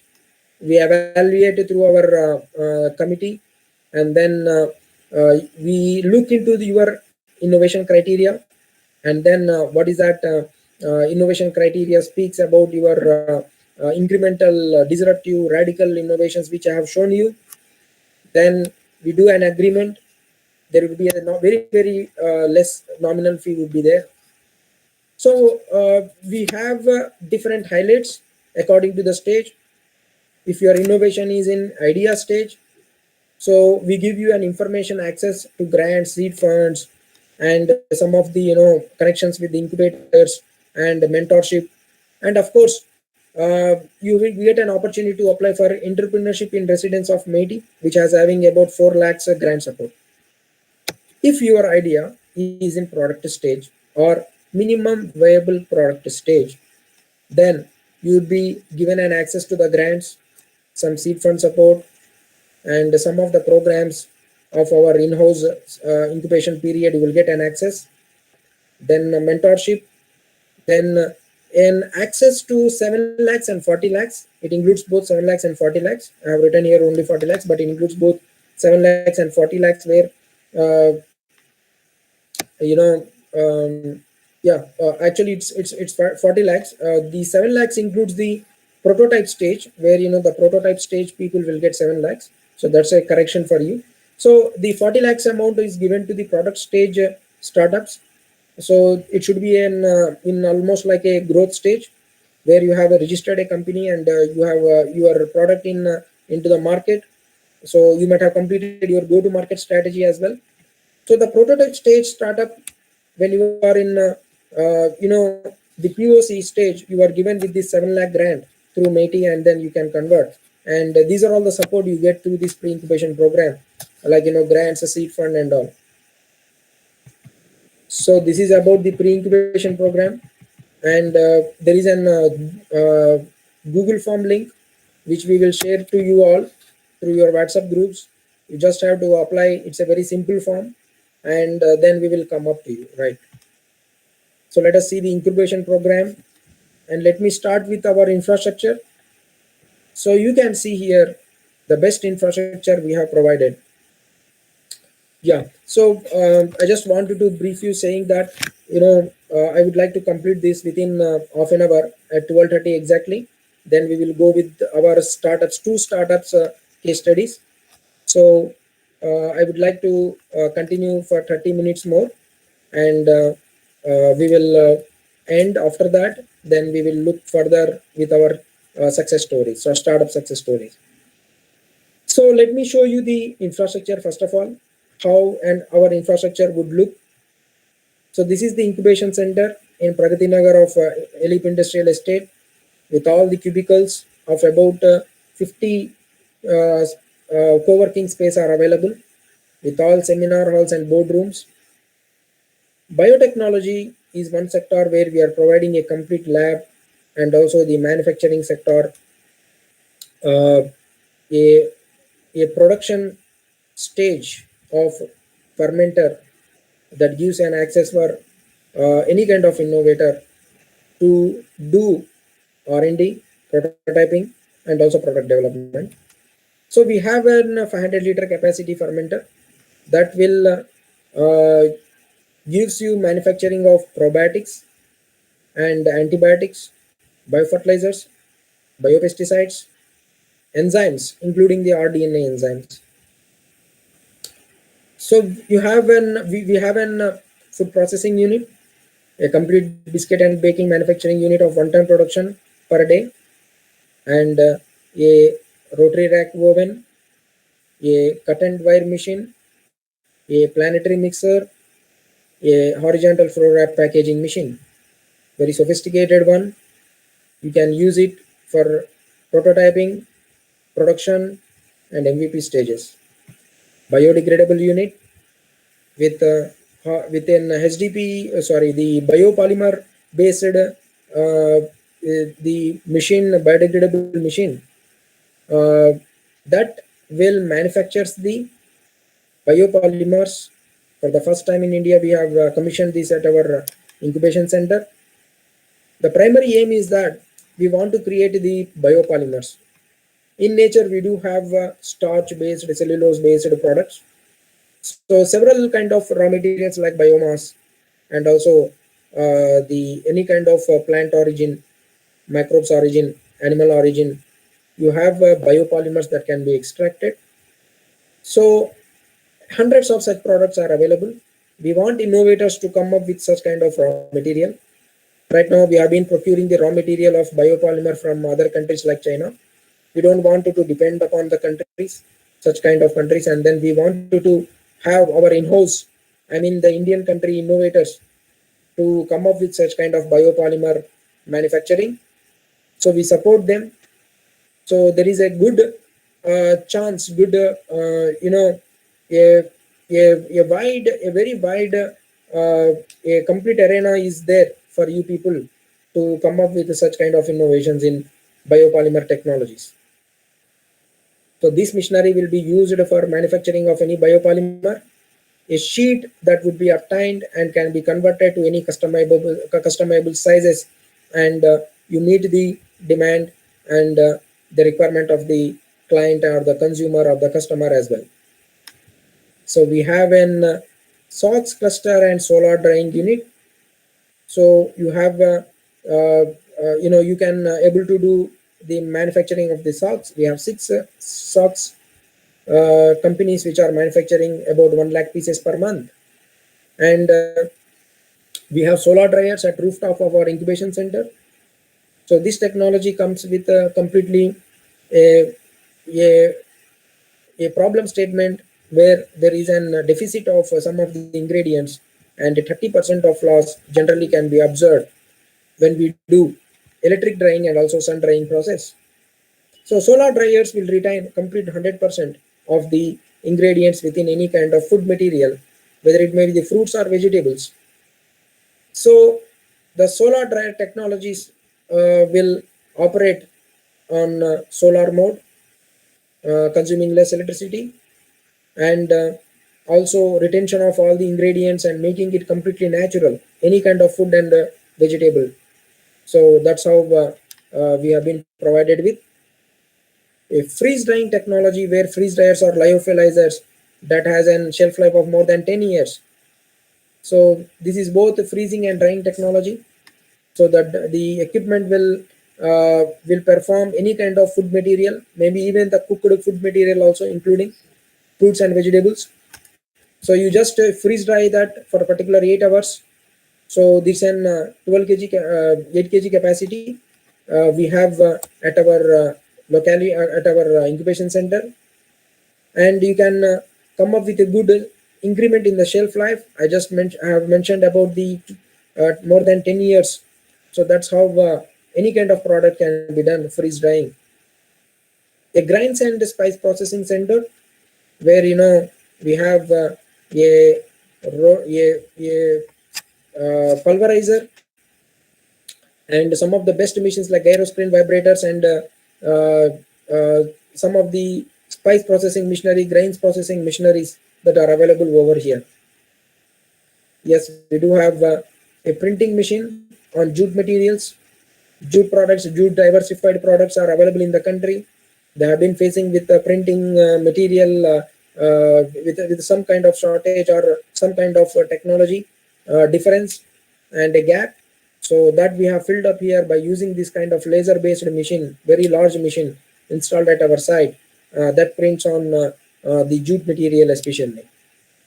All the electronics labs with complete 3D printers are available, 9 3D printers, and also the BOMs and also sensors and some of the oscillators and all kinds of machinery for prototyping and fab cell is present in our incubation center in this sector. a complete, the computers with almost the advanced softwares are available for doing the animation multimedia and also the advanced softwares that are installed over there. So the mentoring sessions, so we have industry mentors, business mentors, scientific mentors. So we have market mentors. 100 plus database is available. We do number of programs, about 60 programs we have done so far, and we support the entrepreneurs, our startups, through product exhibitions and also conferences. We do in-house and also we do outside. We have incubation centers connects, nearly 200 incubation center connects. So that's how we give access some of the best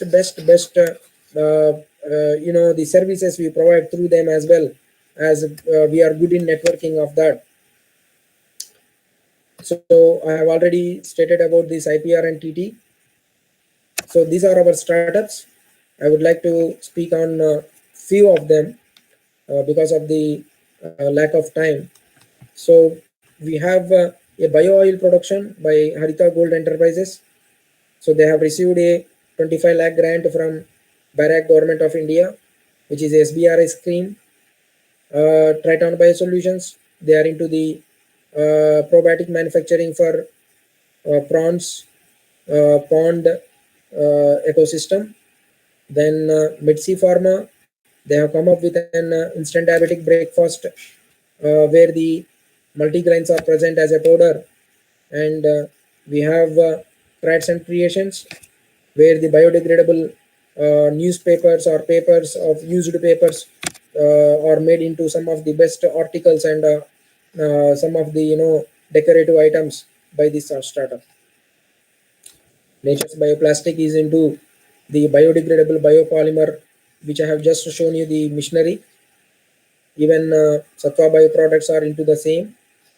And Prahar Industries and also MJK Industries, they are into the sanitary napkin and also bamboo based products. We have vast food tech. They are into high pressure processing technology, increasing the shelf life of the any kind of products, food products. Healthy Farms, they are into multi-grains, millet biscuits and chickpeas, completely sugar free, and that has a very good taste and immunity boosters as well. Arca Foods into solar drying food products, the solar dryers which I have shown you. Vivita Foods into addressing a particular problem where cashew apples thrown as agricultural waste, utilization of that into a juice where it was patented. We have some other food related startups as on. Many are there in health sector as well. Healthy salts are being manufactured, and some of them are into the biodegradable syringes manufacturing, and some of them into the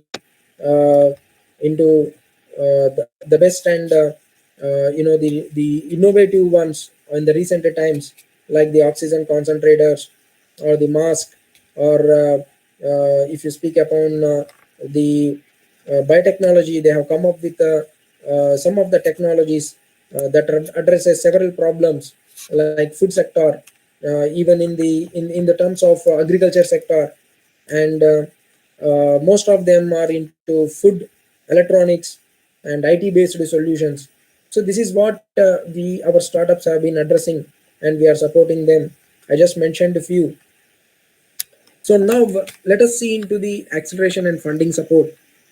How exactly we have supported the startups. For the success startups, who are manufacturing healthy socks, we have supported with a PMEGP scheme of 25 lakh each, covering about 1.50 crores. Healthy Farms have received about 1.70 crores as a government order for supplying their biscuits and chickies to the school-going children as a snack item. Arca Foods have received a 11 lakh bank loan, and they are into solar product, solar foods, dried fruits. And Harita Gold, they have received 25 lakh grant. Medsi, they have received about 14.50 lakhs from Apollo Pharma, an order where their multigrain powder is being sold out by the Apollo hospitals, Apollo group. And We have TechOpt with Elizone. We have Neon Electronics, which is a Jeremy band machine. I would like to give you some details on that. So it's an corona killing machine. It's a sterilizer machine. They have received 72 lakhs of bank loan. So this is on the whole 4.5 crores we have supported to the startups. So that's what the technology innovation and development of entrepreneurs. That's the Tide 2.0 scheme, which is an acceleration support to the startups. And we are calling applications even for this. In 7 areas of the national concern, you can see here infrastructure, environment, healthcare, education, agriculture, and clean technologies and fintech also. If you have enough innovation, you can come up. I have already covered stating that we have entrepreneurship in residence 4 lakhs, grants 7 lakhs, investment of 40 lakh to the idea stage company, to the POC stage company, to the product development stage company. So we look for the technologies to be adapted, the intervention of these technologies, Internet of Things, artificial intelligence, blockchain, robotics, artificial augmented reality, virtual reality, and machine learning. So we have been doing hackathons, ideathons, boot camps. So that's how we call all the applications. We do low engagement programs, and we have very much successful in doing that. So the same incubation and acceleration support we do. We have 15 startups in this MIT, like the one with drone technology, the one with IoT in aquaculture, Jeremy band air sterilizer, surface sterilizer, edutech startups, Vibo Robotics, AAA RPD, and also we have Technolexis, we have Robomatic, which is an laboratory cleaning robot. So some of the ITA students have come up with a shadow watch using drone technology. IT based e-commerce portals, service portals, and also we do have some of the e-business portals and e-marketplace, and some of the edutech companies like GoLime, which provides their device to the tribal people, and the Nimaya Robotics have come up with an device that will give access to the to some of the mentally impaired and also challenged people. So our infrastructure in nutshell, I just want to show you some zoom images. This is our incubation center with office space, cubicles to the startups, and all the other facilities. And this is biotechnology unit that was inaugurated by the US Consul General back in 2019. So we have all the machinery for R&D, prototyping, and product development at industrial scale, very sophisticated. This is the fermenter of 500-liter capacity. I just mentioned that several products, n number of bioproducts can be manufactured by using this fermenter. So being a manufacturing sector incubation center, this is how uniquely we have strategized and executed. Biodegradable technology inauguration done by the US Consul General the Consul General of Islamic Republic of Iran, and then the biodegradable technology extruder machine, which I have told you, so that manufactures any kind of biopolymer sheet. First time in India we commissioned that with all accessory equipment.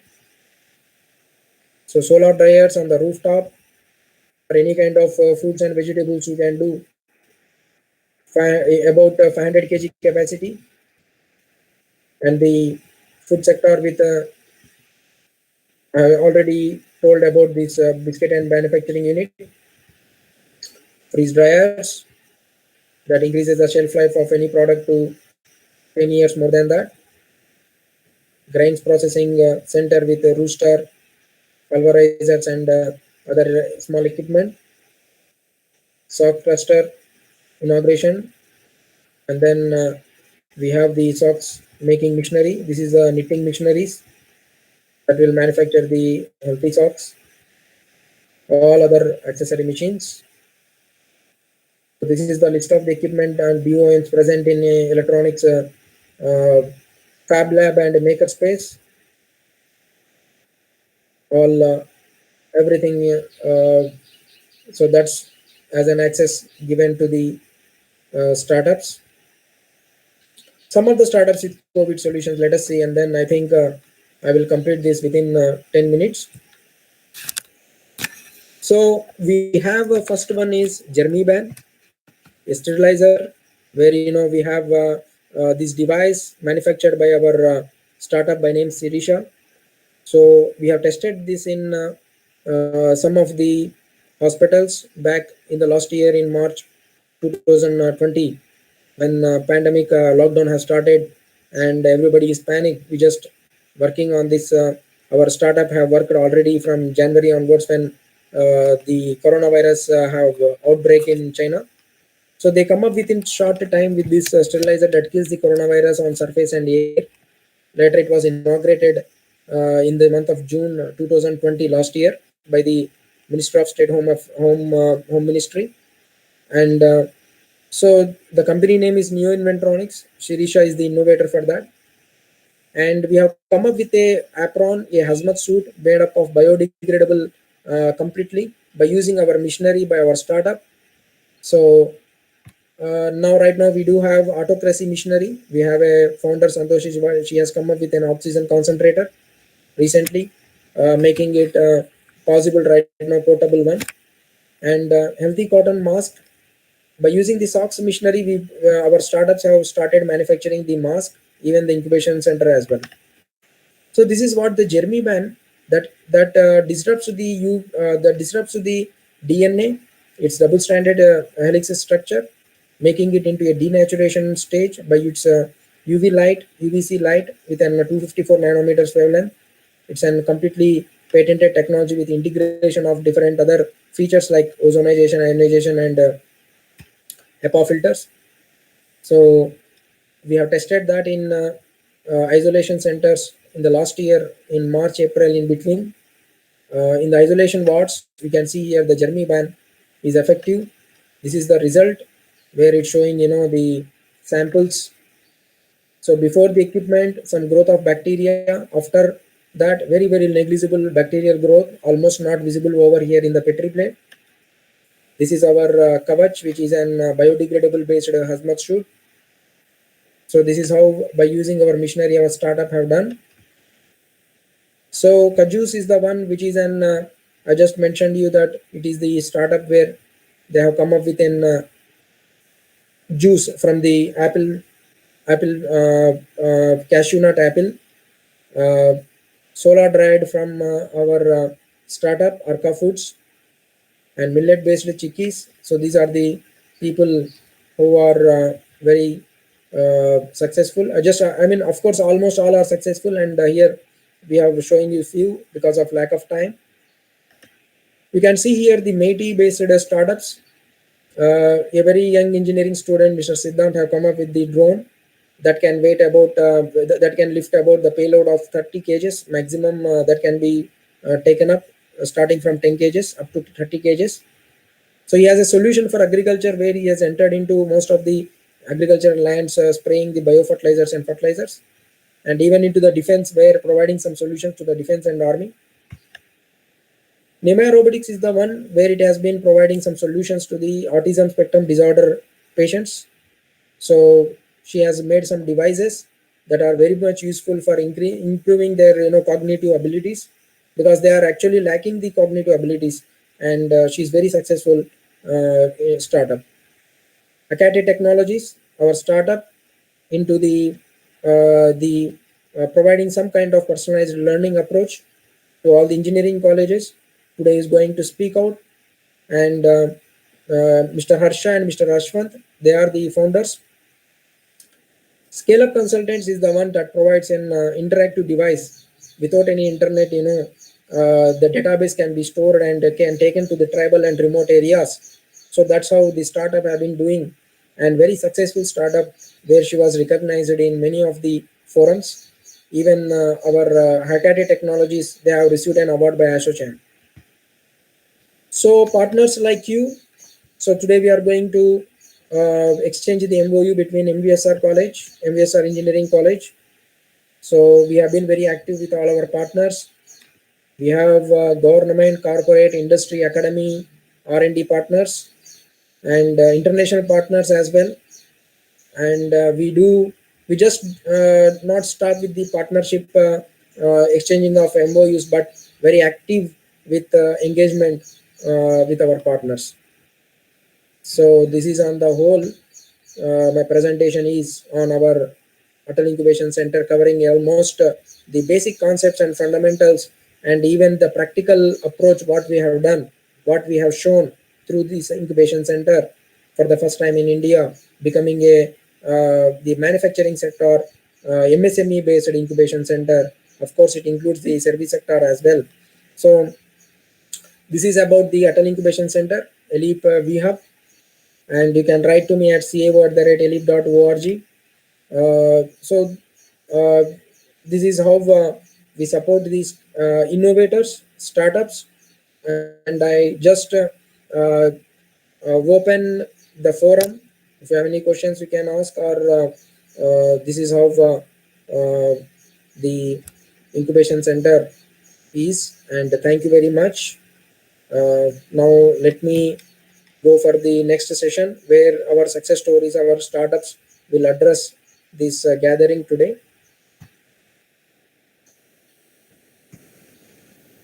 Yeah. So is it okay, right? Hello. Yes, sir. Yes, sir. Right now. Sir. So let us go for the next question, ma'am. Yeah.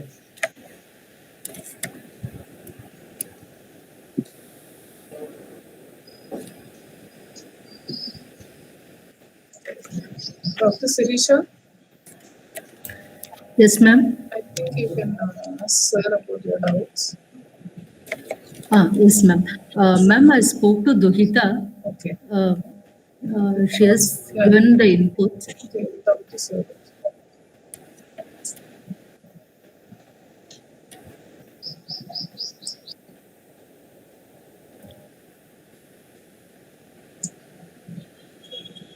Sir, I have a question. For incubating, do you need only the innovations? Should it be an innovative idea? Oh, Sir? can you repeat once again, ma'am? Yeah, do you incubate only innovative ideas? That means something new. Yes. Different categories, what you have said about the Yes. incubation. So Yeah. the innovations which will fall into the either of the categories which I have shown you and explained you Yeah. what is an innovation and Yeah. different types of that. Yeah. So we do some kind of evaluation with respect to that, and also the main point is business model and revenue. Look into that, Yeah. because any kind of idea should be commercialized. So Yes. that's what we see and select them. Yeah. Okay. Thank you, sir. Thank you. Yeah. Any other questions from the participants? Any kind of messages? Yes, sir. Yeah. Yes, sir. We have one question. We have one question from Mr. Suchnavan, sir, from MVSR Engineering College. Okay. What are the steps in which we have support to students to commercialize their IPRs, intellectual property rights? So we call the students to submit their proposal summary. Then we invite them to our incubation center and make one-to-one interaction. If possible, they can give their pitch deck presentation. Then we evaluate the clients, whether it come under the innovation. The main indicator for innovation is intellectual property. So whether it can be patented or not, that's what we look. Then we connect and we see for we look for our screening committee with the technical and scientific committee that will also approve the same. Then we take up that project and we start with pre-incubation program, and here we support them with a complete how an incubation center would work, a startup would be facilitated, and moreover the grant amount for a POC stage, that is proof of concept, that is having innovation, patented ability, would be supported with a grant amount, a minimum seed fund amount, and so that is also through again a screening committee, seed fund screening committee, and through several resources that we have in the incubation ecosystem, we will put forward for its eligibility to undergo and select under the seed fund. So that's how we can give the support. Yeah. Thank you, sir. Right. Good Dr. afternoon, sir. Sirisha, ma'am. Yeah. Good afternoon, sir. Yeah, good afternoon. This is Dr. Sirisha, sir, from Computer Science Department. Right. I would like to know, do we need financials for a startup registration, sir? And how do we get DPIIT recognition for our startup? So you do the registration?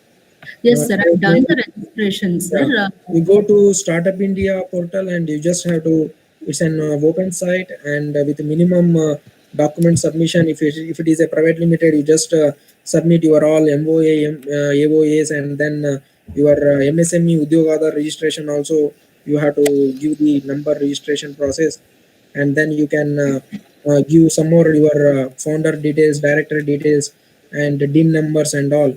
So that's how you will get the final, the registration number for Startup India DPIT registration. Yeah.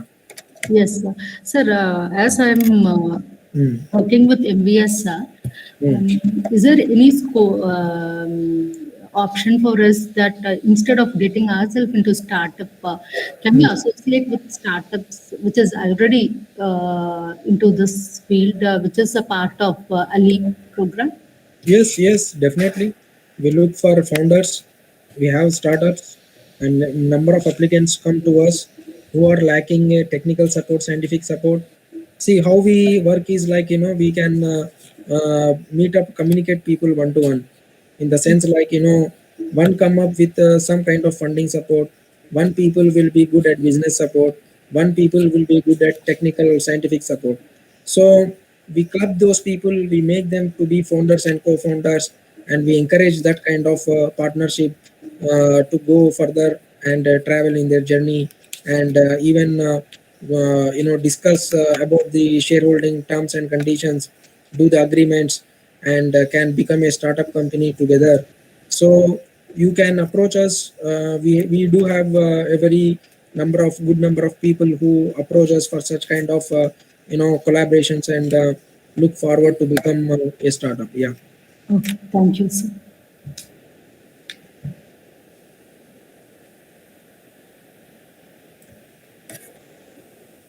So can we hand over the session to Mr. Harsha Kankala? Yes. Have you spoken to Duhita? Because yeah, I think he is here. Yes. He's there, sir. Yeah, right. Yes, he's already joined in the session. Yeah. He's ready. So I just have already introduced about Hecate Technologies. Mr. Harsha is the founder of that. So he's going to give the presentation. Yeah, Harsha, it's up to you right now. So he's our startup, a success story today. Yeah. One second.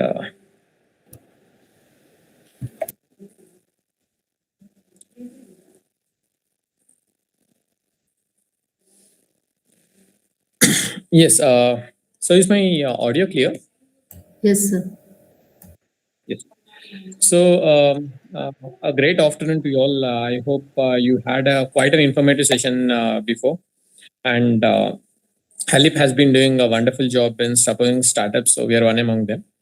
So to quickly jump into what we are doing and what is it we are currently working on, and so on and so forth.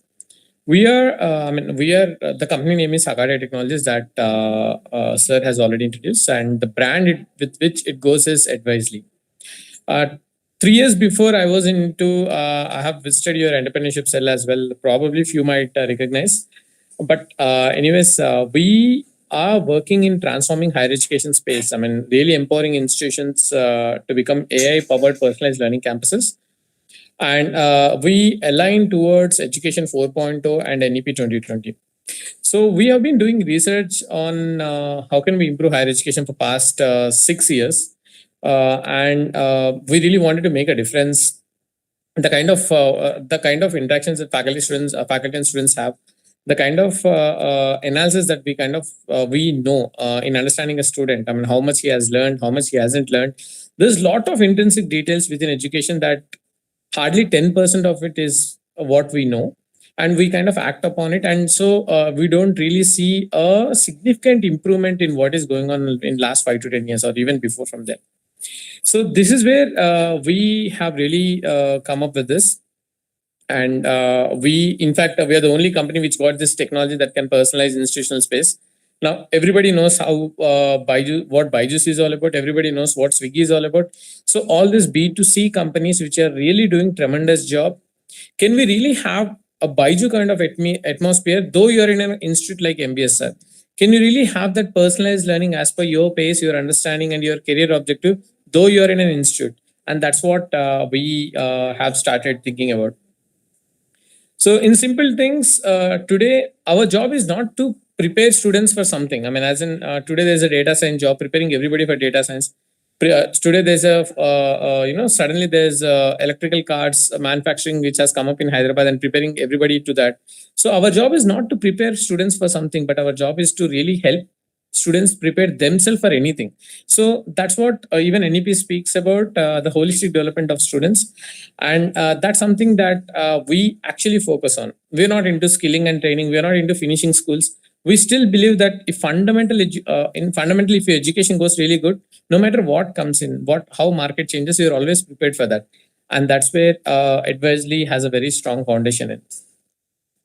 So a problem definition that we are working on, for by now you might have already understood. We are really coming out of that one size fits all model, wherein you have a class and then everybody gets to learn the same thing. They get the report card at the end, and then you go to the next semester, and then you get list of subjects, and again you have syllabus. You have to prepare, write exams, and then go to the next semester. It's like a batch of students moving along. So can we really wanted to move out from that and bring in personalized education. And many questioned 3 years before that this as such is not possible because you have the infrastructure, the way the systems are built, they are not inclined towards that. Definitely not. What we have seen, we already started it in Tamil Nadu, and we are now starting with a couple of private universities in Telangana region and few in Delhi. This is straight away possible within week of time. I mean, the moment institute wants, within a week, you can really get there. So we are, the transformation from one size fits all model to, personalized education.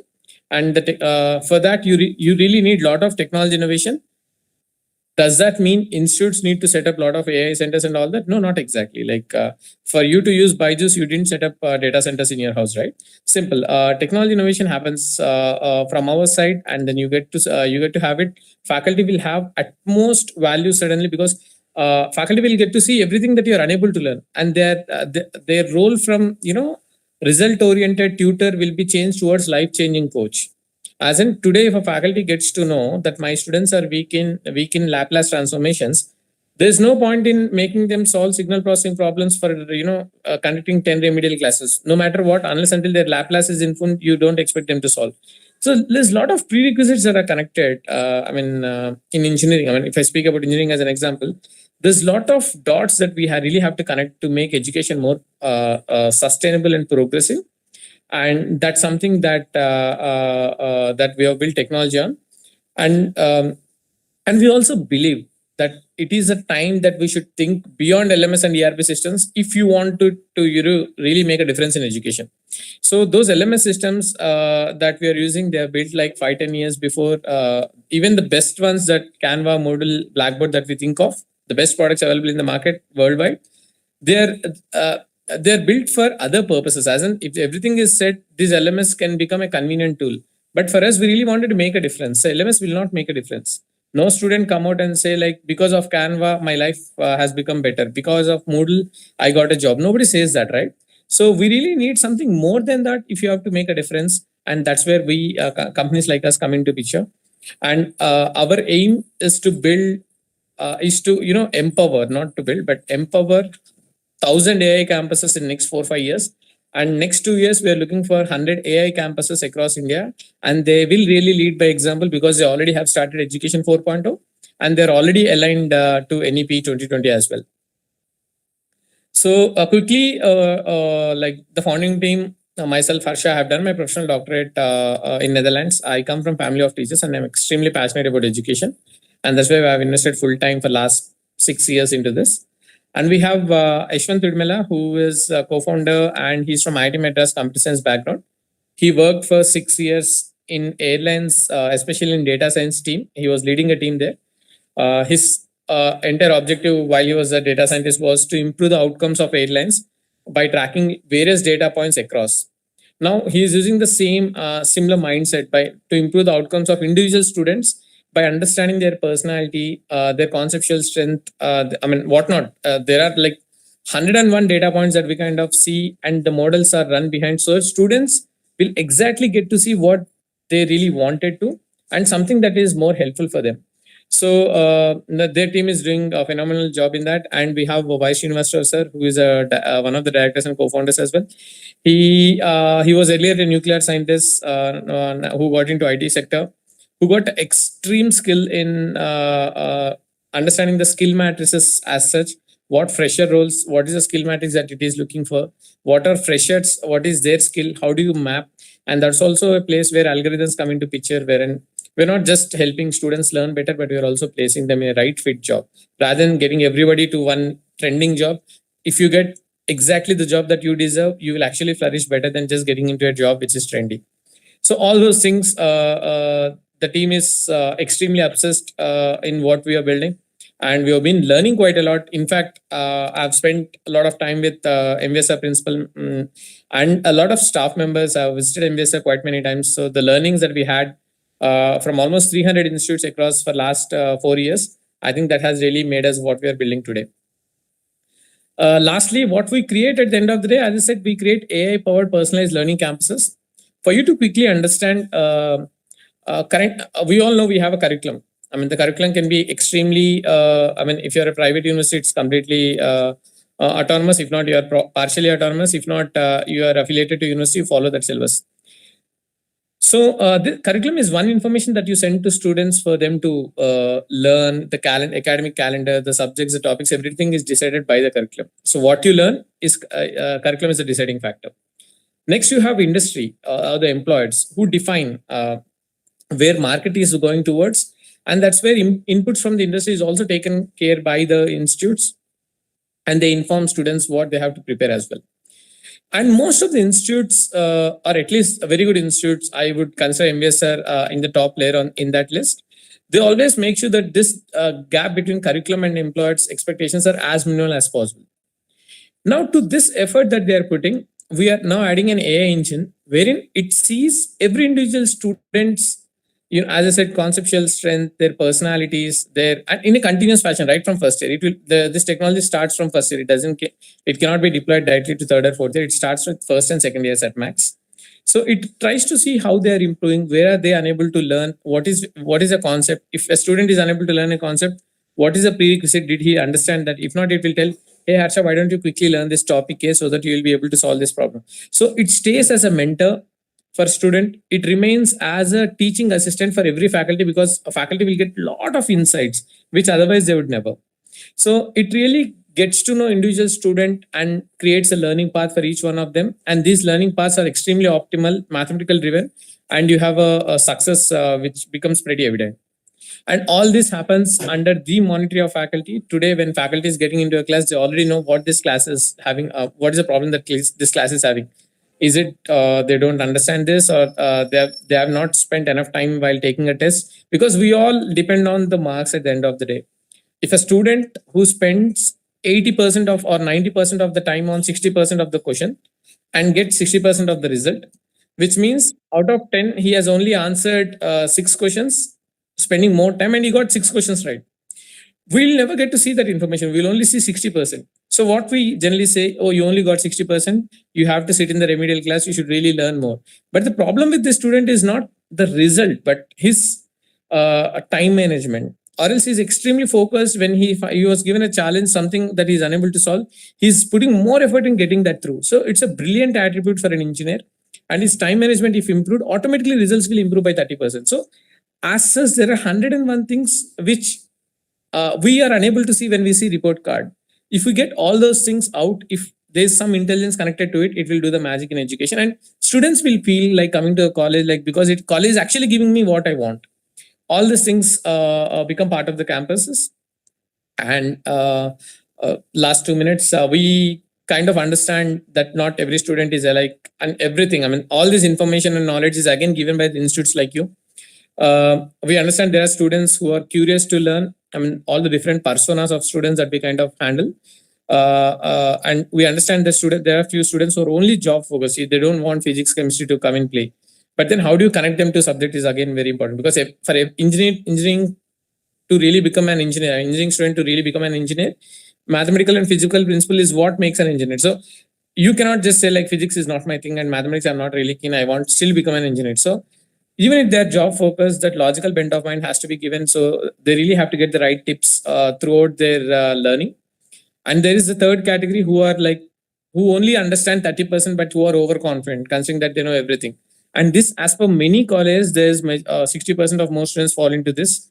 Though faculty know that they hardly understand, but it's really becoming hard to pinpoint where is that you don't understand, because faculty cannot have that 1:1 ratio. Personal education really brings that 1:1. People are speaking about 1:20. Today I'm speaking about 1:1, though having the same set of faculty that you have for a long time. And of course, students who get distracted, they walk into the campus with a great intent, but in the meantime, they get distracted. Why? There are 100 reasons why. And again, students who seeks value, they question, why should I learn engineering? I could rather go to coaching center and get a job. So there are multiple varieties of students, and our technology still helps each one of them in a specific way, and making sure the results as such are pretty significant while you work. So we use the last slide, in fact, last two. We use knowledge graphs for this to happen. When you're doing such an innovation, there's always a backbone that really drives this innovation. So we use knowledge graphs. This is the same technology you see in Alexa, Google, LinkedIn, TikTok, you name a thing, it has knowledge graphs in the backend. So what it does is, it based on the action that you are currently taking, it can be an assessment, learning. It will immediately understand what is the next thing that you could take so that you can progress further. If you're unable to learn a topic, it will immediately reassess, go back and see if they have learned the earlier topic. So on and so forth. This knowledge graph is a huge information or the huge asset that really drives personalization. So we have built India's, I would say global's first, in fact, engineering knowledge graph by mapping all the concepts with facets of learning like prerequisite, advanced, principal, application, so on and so forth. And because of which we are able to track every individual student journey. And if a student is unable to learn derivative, immediately it checks continuous function and limits. If no matter what he's unable to learn derivative, then everything else that will follow in next 4 years to come in any subject, technology already knows that he might struggle here. And if he has a career which really needs derivatives as a fundamental concept, then he'll never be able to pull it off. All that information and journey for each and every student is tracked. So today we exactly know where the students are unable to learn. Today faculty will exactly know what the problem of this class, like 60% of this class, 60% of this class is unable to learn a concept, you will get to know. All this information is what makes personalized learning campus much more engaging for students, purposeful for students, and more importantly, quite interesting for faculty, because rather than, as I said, they'll become mentors and coaches rather than become result-oriented teachers. So the transformation is what 4.0 speaks, Education 4.1 and NEP speaks. And we didn't plan for NEP. Whatever work that we have fundamentally done, NEP has become the boost for us. It has become a catalyst that is accelerating the progress where we are going. So today we are in discussions with LPU. Today we are discussing with RMK Group. Today we are discussions with Chitkara universities. So all those universities we are really looking forward. They're already discussing like as such that can we make a difference, and we're already working to make that change even in their universities. Final slide. This is something that you already know, the way we have transformed in education space. We started with a regular communication. I graduated in 2010. Back those days, we never got a call from college. Slowly, we started getting calls and SMS, and then WhatsApp groups, and then emails, and then notifications. So we started with conventional communication. You have to see pyramid from bottom to top. And then we went on to LMS and ERP systems, wherein there is a medium through which you communicate to your students. But however, none of the LMS systems as such is really successful. No LMS systems really help students to learn. It just remained as a convenient tool. And then came superior LMS like Canvas and Moodle, but they have given more work to the faculty because a lot of uploading, a lot of analysis has to be done.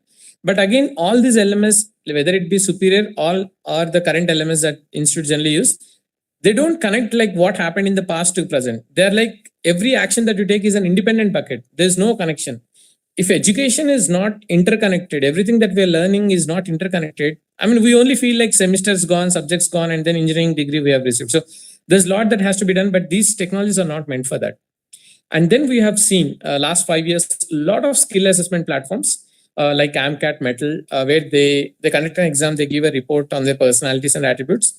But again, the problem with this is they're judgmental. I mean, they conduct one exam in a while and they give a report of what the students are. Now, today we are speaking about AI and analytics based platform wherein they are continuous.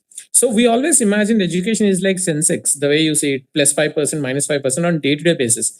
So personality, today if you ask me about if I take a personality test, I can be of different person, but after 2 months I might be different. How do you judge what am I?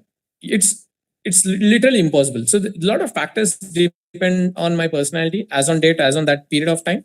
So we kind of map personalities learning on a continuous basis, and these things faculty need not upload data. Nobody need to do that. The system automatically does the tracking from the behind with the assessment that are being conducted, and a lot is being done. And that's where personalized learning modules are given to institutes. So with this, I would like to stop here. I would only say a lot of innovation is already done in assessments. A lot of innovation is also done in learning, understanding learning patterns. If students are connected, if a particular student is learning continuously watching videos to learn, there's another set of students who are only reading. They don't like watching videos. So every student as such has independent attributes. If you really connect to that, I think we'll make a major difference. And that is already possible in institutes, and that's what Advisory does. With this, I really thank for the opportunity. Thank you, ALEAP. Thank you, MVSR, and really looking forward.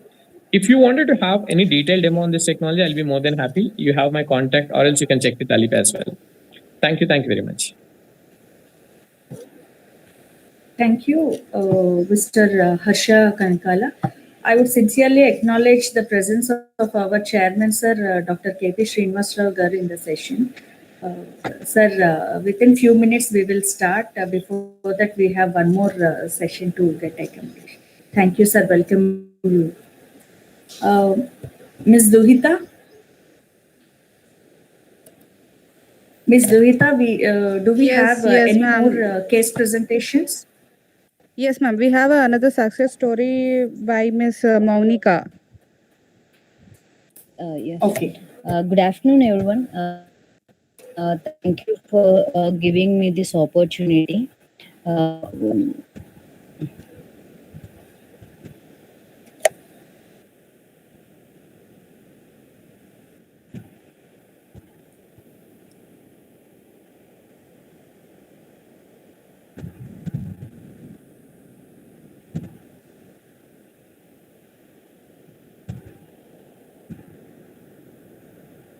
Good afternoon, everyone. Thank you for giving me this opportunity. And this is Monica, and this is a student startup from GRIT, and startup name is AAA and it is in association with ALEAP Hub, and it is started in 2019 November. After that, we have worked for 6 months, and uh, we have work with ALEAP, and we are having a really a good business over it. And I want to share my startup experience with you.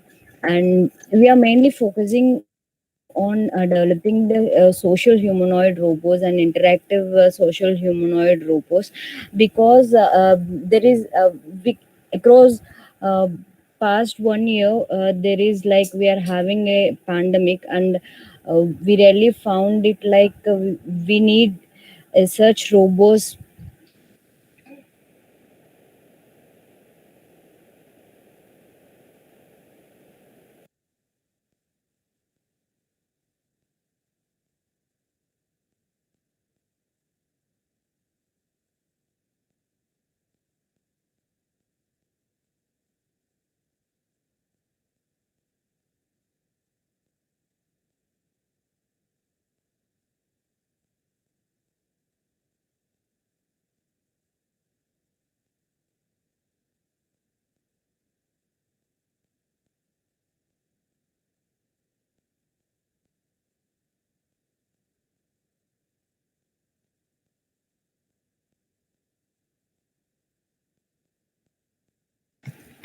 I think there is some network break over at our startup. Sorry, like I'm having a Yeah, network issue. yeah. Please proceed. Right.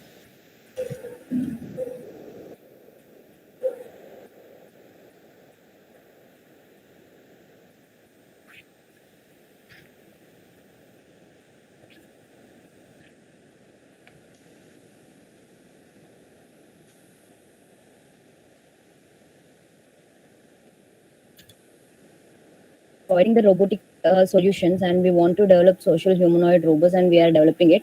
What we did from past 1 year is like we have developed a nursing robo which is able to fit into COVID wards, and it is serving and which is able to serve the food and regularly check the temperature of the patient, because due to this pandemic, no other person can regularly go and visit to the infected person, which is not good for others also. So we have developed a robo which is able to deliver the food, and which is able to give the temperature information and automatic sanitizer in that robo.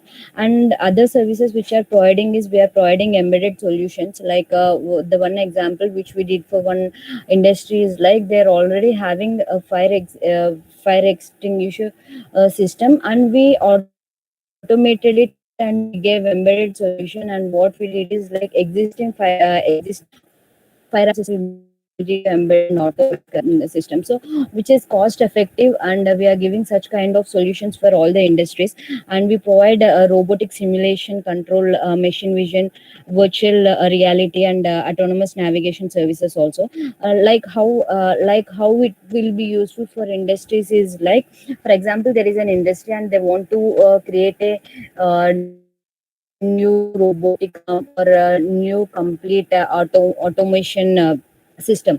So they want to first they want to design it, to simulate it, and how it is going to work out, and we need to give the prototype, like how it is working, how it will be fit into a real time environment. So we'll be providing such kind of services, like we'll be designing it and we'll be simulating it, and we'll do rapid prototyping with 3D printing technology. And we are having 3D scanning technology also, whereas the exact model will be replicated and we can keep in real time environment. And digital twin technology, where like we'll create entire factory in software environment, and we'll control that robo from here, so that it will act in industry. So this is the technologies which we are providing the solutions. And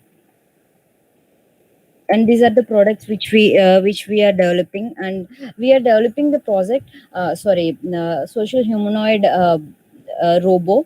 And we are looking for the prototype is done, and we have implemented we have tested that prototype in different environment. The one social humanoid robo which we developed, we kept uh, recently the Tamil Nadu elections were done. So there, that this MLA candidate was suffering with COVID, and the campaigning is very really important in elections. So what we did is he asked us, he consulted us for such kind of robo where we can campaign, and we can campaign about that person. And ma-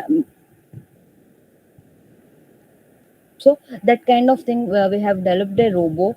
And we really, it is interacting with the voters, and it is campaigning about that person, what he can do, the exactly what. And the communication between that MLA candidate who is campaigning, they can directly communicate with the voters using that LCD interface. Via we kept three interfaces in that LCD interface, like they can connect with the Zoom calling, go to meetings and all. So directly that person will be able to communicate with voters. This is one recently developed robo, and it is used as a campaigning robo application.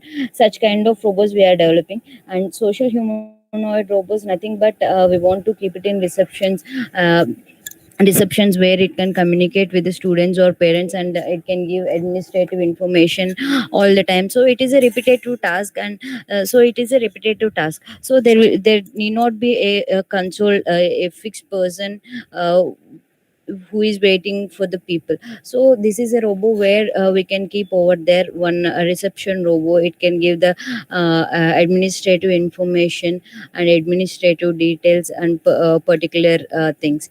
And next thing is nursing robots. Nursing robo will assist in hospitals about the doctor details, applications, and their next visit, and how they should take how they should take the medications and all. And it frequently send the medication times and next visits as well. So next thing is advertising boards. It can be in shopping malls, and there are different kinds, like it need not be in social humanoid shape, or it need not be in humanoid shape.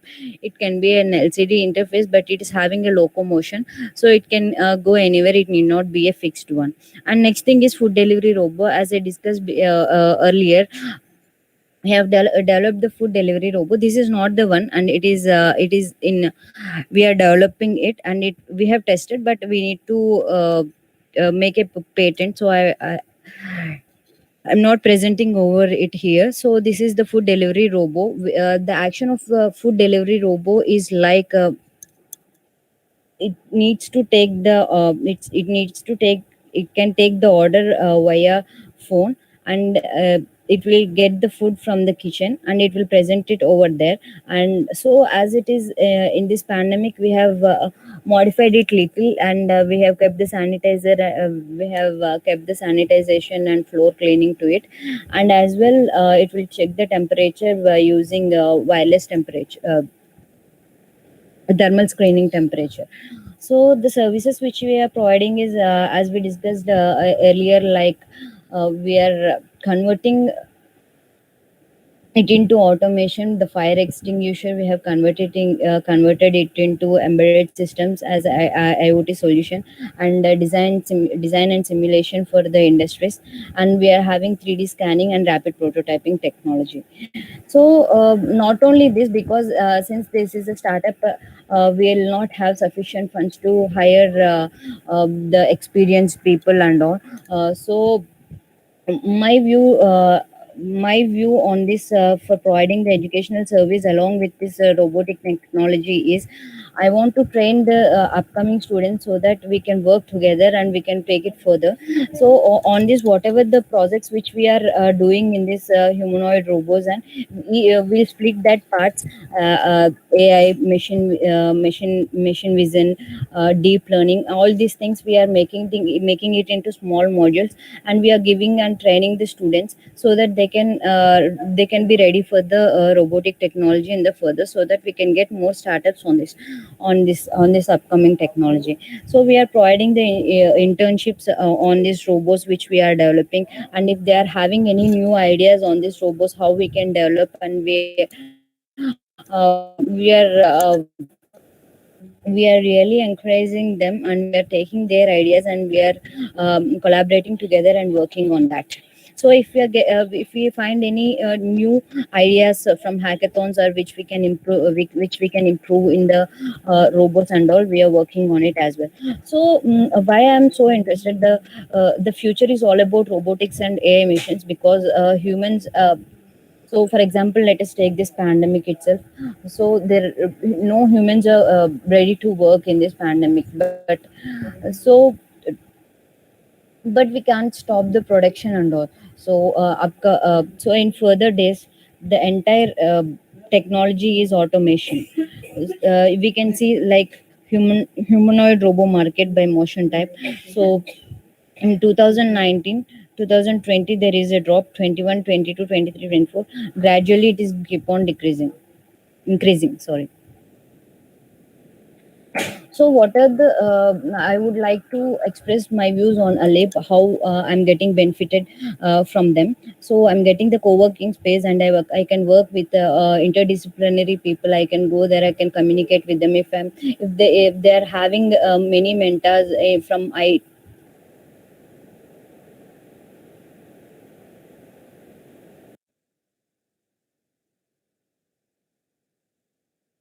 networking with industry peers, how we can implement these robots in industries and hospitals. They are working in that. They are really working great, and I'm completely new to this industry, but they'll always help me whenever I call them. They'll interact just like at their parts, and they are giving the good information, and they'll give links to the research and educational resources how we can complete the work. And we are getting help like IPRs, intellectual property rights, how we can go to them, and mentorship. Each and every stage we can discuss with them how we can what is our next step, how we can make it into uh, how we can get fundings, how we can make it revenue over that. So I would really thank to ALEAP for giving me this opportunities and seed funding. Yeah, thank you. This is all about my startup. I would like to conclude with one point. Like, we are developing the robots, and we want to make it really more advanced, and we want to uh, we want to advance the technologies like digital twin, artificial intelligence. Yes, really, not only manufacturing really costs us more. So everything we are simulating and producing multiple publications and all. So thank you for giving me this opportunity, and thank you for ALEAP for encouraging this kind of activities and encouraging me. Thank you. So these are our edutech startups of ACLE we have to whom we have been supporting, and AAA RPD and also Hackaday Technologies advisedly, Mrs. Monica and also Mr. Harsha. So I just want to announce you that our president and CEO ALEAP and ACLE we have Ramadevi Madam is she has come into the meeting. So I just request Dr. Menaka Madam to proceed further with the agenda of the meeting, and please go on. Thank you very much. Thank you, sir. Thank you.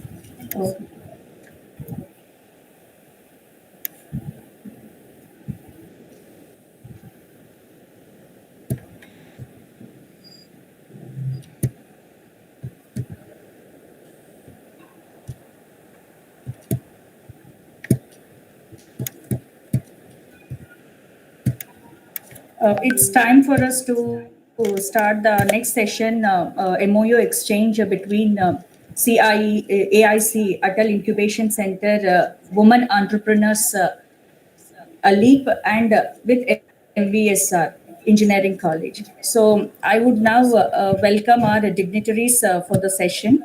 It's my privilege to introduce firstly our chairman, sir, Dr. KP Srinivas Rao Garu, Chairman, Maturi Education Society. Sir was a gold medalist in MS Ophthalmology from Chennai. He did his fellowship at Moorfield Eye Hospital at London. Sir is currently the chairman of Maturi Education Society and Sridevi Education Society. Sir has conducted several free eye care camps at Hyderabad, Chennai, and Anantapur. Our chairman, sir, is the recipient of many prestigious awards. One among is in the year of March 2021. Sir has received Dr. APJ Abdul Kalam Health and Medical Excellence Award for his best and dedicated services to medical field. We welcome you, sir, with wholeheartedly. I request you, sir, to speak few words on this occasion. Welcome you, sir. Thank you so much. Am I audible? Yes, sir. Yes, please.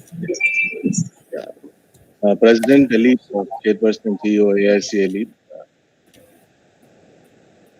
our principal, vice principal, staff, and other distinguished guests.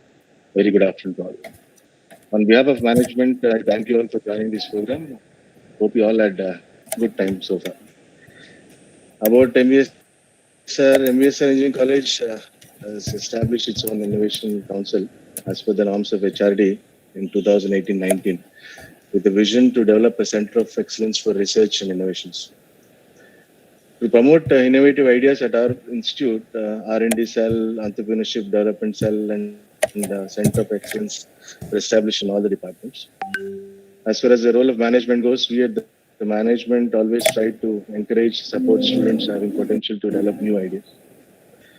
In fact, even financial support to an extent of 15 to 20 lakhs every year is extended for developing innovative and research-based projects developed by the students. I'm really proud to say that many faculty at MVSR are interested in research, and such faculty members are always encouraged by us in their research and consultancy activities. I should thank our principal ma'am, because of her we started cash rewards for journal publications and also financial support to complete the assigned projects. Encouragement to faculty and constant and keen guidance by our principal has resulted in bagging many consultancy works to name like from DRDO, ATR, Balasore, GHMC, AIC worth more than 1 crore, and most importantly over 600 publications in last 5 years. I think that's a significant achievement. It's also nice to know that 80 of our faculty members from various disciplines are pursuing their PhDs under universities from within and outside the state. I'm proud to say that many students have brought laurels to the institution through implementation of their innovative ideas.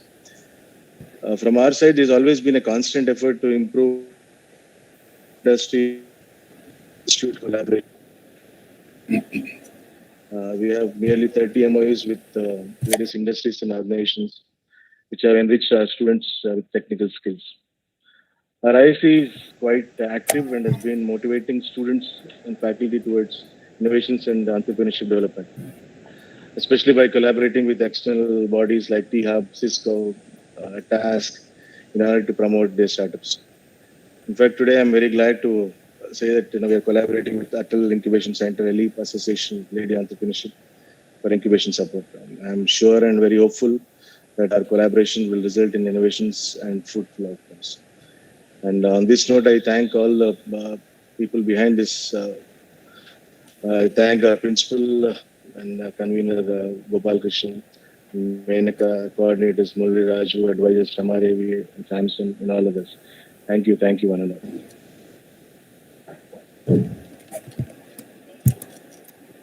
Thank you, sir.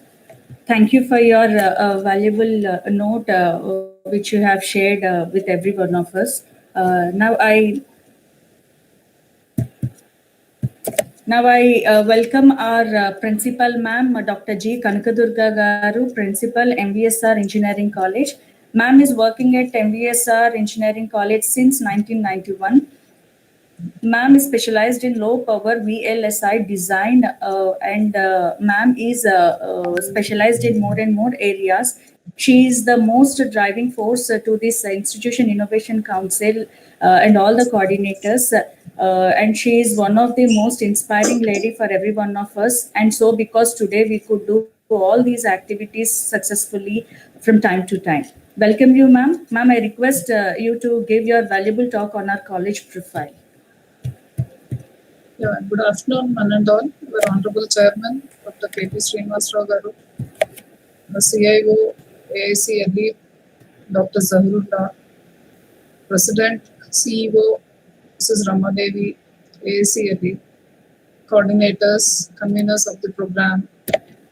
Welcome you all to this program, and I'm extremely happy that we are getting associated. I'm just unable to express my happiness, sir, because we have been looking for such an association, and for the past 2 years we have been striving to get our ideas incubated. Many of our students, actually they have done their startups as well. We have about 15 students who have their own startups. So this is a very great achievement, but we were unable to take them to the next level. So we were actually trying for the copyrights, the patents. As of now, we have 21 copyrights and about 8 patents. And our faculty are also associated in such activities. And for introducing our institution, probably I will just give a small presentation if there is enough time. For the benefit of the audience here, anyway, our faculty and participants know about our institution. For the benefit of representatives from ALEAP. Is it visible, sir? No, ma'am. No, ma'am. Ma'am, no, ma'am. Yeah. Please Ma'am, can share you the please- slide. Yeah. Now, Yes, ma'am. is it Yes, ma'am. Now it is visible. visible? So I'll just Yes. quickly go through the achievements so that you can have a Yeah, it's visible. feel of the institute. Yeah, welcome all of you. A special thanks to our IIC cell, EDC, RDC cell. We are happy to be associated with ALEAP. So we'll just quickly go through the institution profiles. We are a self-financing institution. We have the 2F 12B status recognition from UGC, and we have very eminent faculty, about 227, and non-teaching 196. Number of programs what we are offering is 12. And the student intake is more than 1,152 under 6 UG programs, 4 PG programs, apart from business management. So our vision is to impart technical education of the highest standards, producing technically competent, confident, and socially responsible engineers. So accreditations, we are accredited by NAC, multiple times by NBA. We are ISO 9001-2015 certified institutions. We are in the rank band of 251 to 300 in NIRF. We have recognized research center established at our institution by the affiliating university, that is the Osmania University. And then we have received gold, that is we are rated gold in the year 2018 and 19 by Confederation of Indian Industry. We are the participating institution in under Unnat Bharat Abhiyan. We have received funding from the government. And we have established the AIC as per the norms of MHRD in 2018. We have also established social entrepreneur rural engagement cell again initiated by MHRD in 2020. We have received several awards from Cisco. We have an established laboratory by Cisco Academy at our institution, and then we are the first amongst Asia. We have 2 instructors out of the 22 who are selected as DaveNet instructors. So several other institutional recognitions are there, and we are proud of that. And the Atal ranking, yes, we have participated in the Atal ranking. We are striving hard to get a place in it. We have about 7 institutional memberships in all reputed professional bodies. We have the certificate of life membership and organizational membership. We have eminent faculty and staff. The grants what we have received from AICT is about 1 crore. We have received 8 lakhs funding from UGC, received also funding from Institution of Engineers. Consultancy worth 2.5 crores has been undertaken till now from GHMC, DRDO, RCI. Every year we bag university ranks, 20 to 25 ranks. And we have an excellent student support system for self-learning as well as mentoring. The NPTEL local chapter, we have an MOU with IIT Bombay for spoken tutorials. We had a MOU with IIT Madras for QEEE. We have Center of Excellence in AI by Blackbuck. And we also have MOU with EduSkills under Cisco Network Academy, Amazon Web Services, Microchip, Red Hat, Blue Prism, and Palo Alto. So our faculty are getting mentored under these MOUs, as well as the students are getting placed and have bagged internships. We have 38 MOUs with several organizations for skill development, interactive learning, overseas education, industrial visits, and campus engagement. Every year we conduct, the Technical Fest, biannual Technical Fest, which is Samavartan, Annual Day, Desi Day, Sports, Project Expo, Akshay Urja by AAA Mechanical Department, Fusion by Computer Society of India, Technovanza by IEEE, which is a professional body, Innovision by ACM, and several other activities. We have a wonderful library where we have taken up the membership of National Digital Library. Over 3 lakh books are available online. We are also having a membership from InfliBin Act, and we have about 70,000 volumes. We have digital library facility as well. We have collaborated with TS Cost, Telangana State Council of Science and Technology for incubation, patent, IPRs, and also innovative projects. We have collaborated with T-Hub, and about 55 students were mentored and nurtured by T-Tribe. Now again, we are moving on to the second MOU with them, the second year. Various cells established have actually helped our students as well as faculty under Entrepreneurship Development Cell, Research and Development Cell, Institutions Innovation Council, SEC, RE Cell. And I would like to thank management for their constant support and encouragement, because every year they are funding up to 20 lakhs. So for the student projects or for the faculty research. And I think this is a very huge amount any management could invest every year.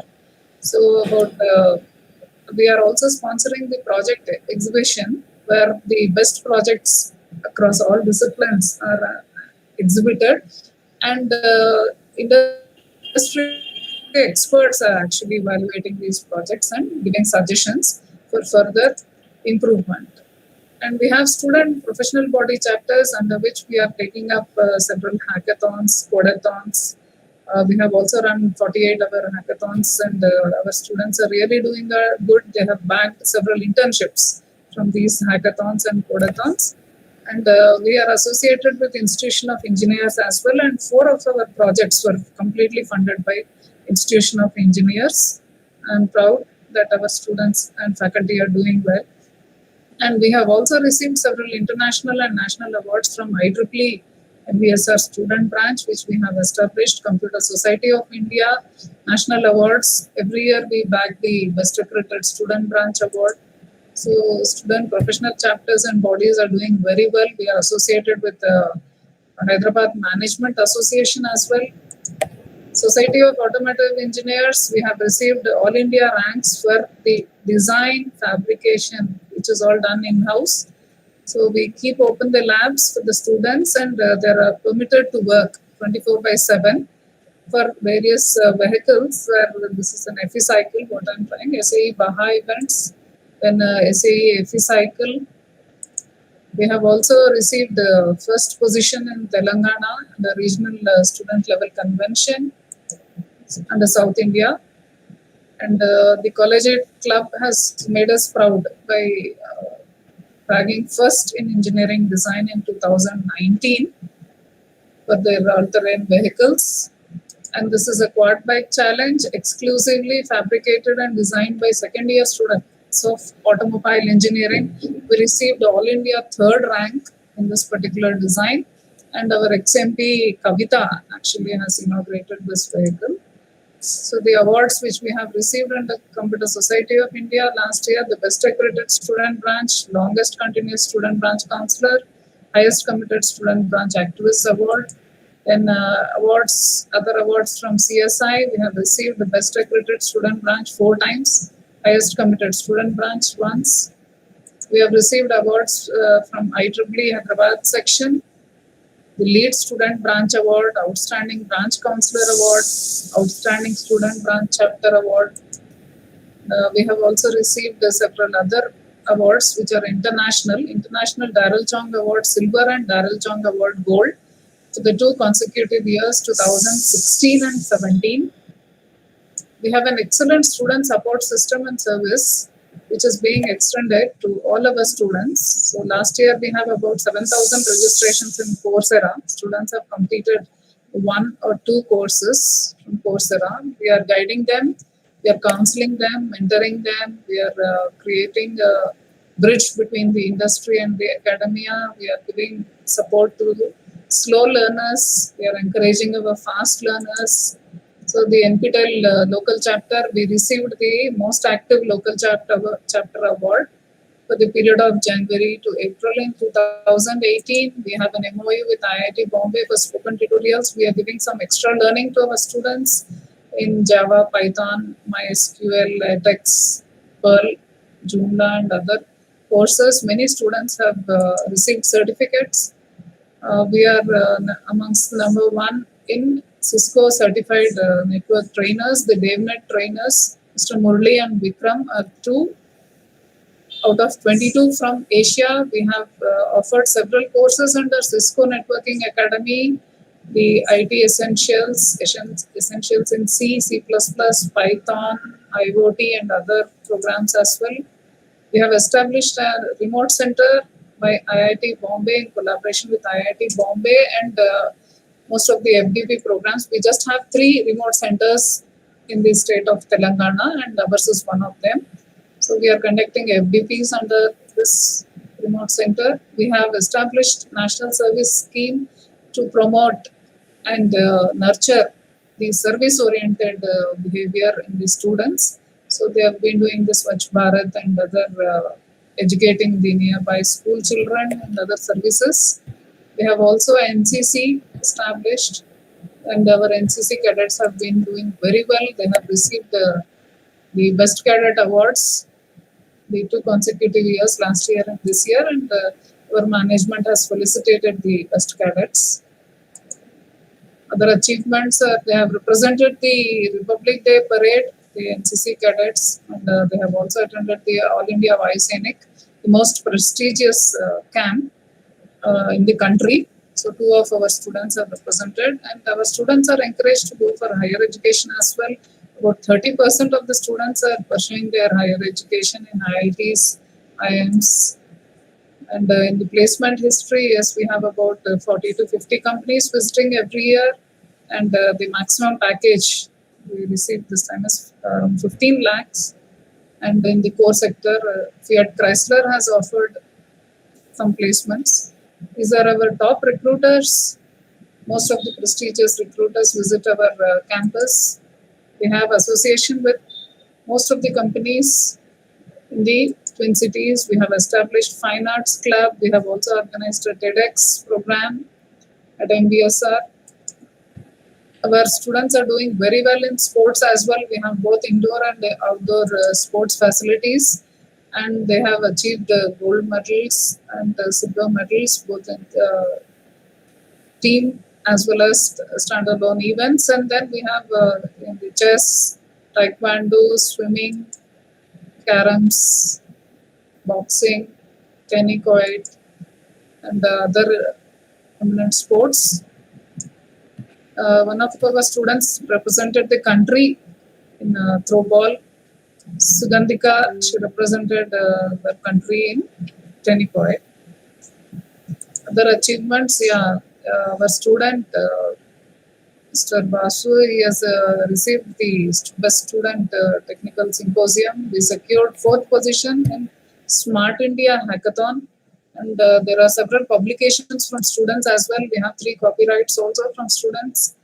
About 52 faculty are having their doctorate degree and 80 are pursuing, and it's a very good number, more than 50%. We have around 840 publications. We have 16 research supervisors who are guiding around 60 research scholars, and 8 patents we have, about 21 copyrights. 6 of our faculty are holding key positions in professional bodies. We have 223 professional body memberships. We have also trained personnel at BHEL and RCA.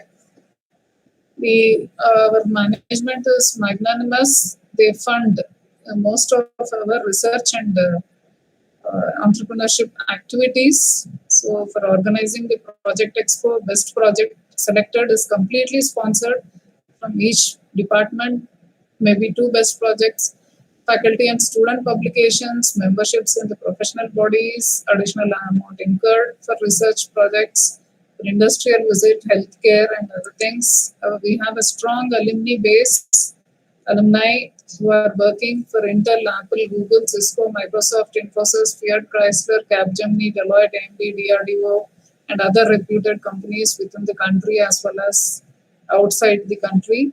And the alumni have pursued their higher education in IITs, IIMs, XLRI, and many of them are at vice president level in companies. Very proud of our alumni. Thank you.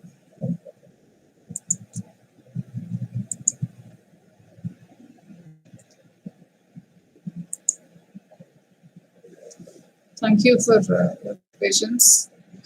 I'm extremely happy, sir, to be associated with ALEAP, and I'm very sure, and I promise that some of our students and faculty will have their own startups in the near future. Thank you. Right. Thank you. Thank you so much, ma'am. Thank you so much, ma'am, for your valuable note.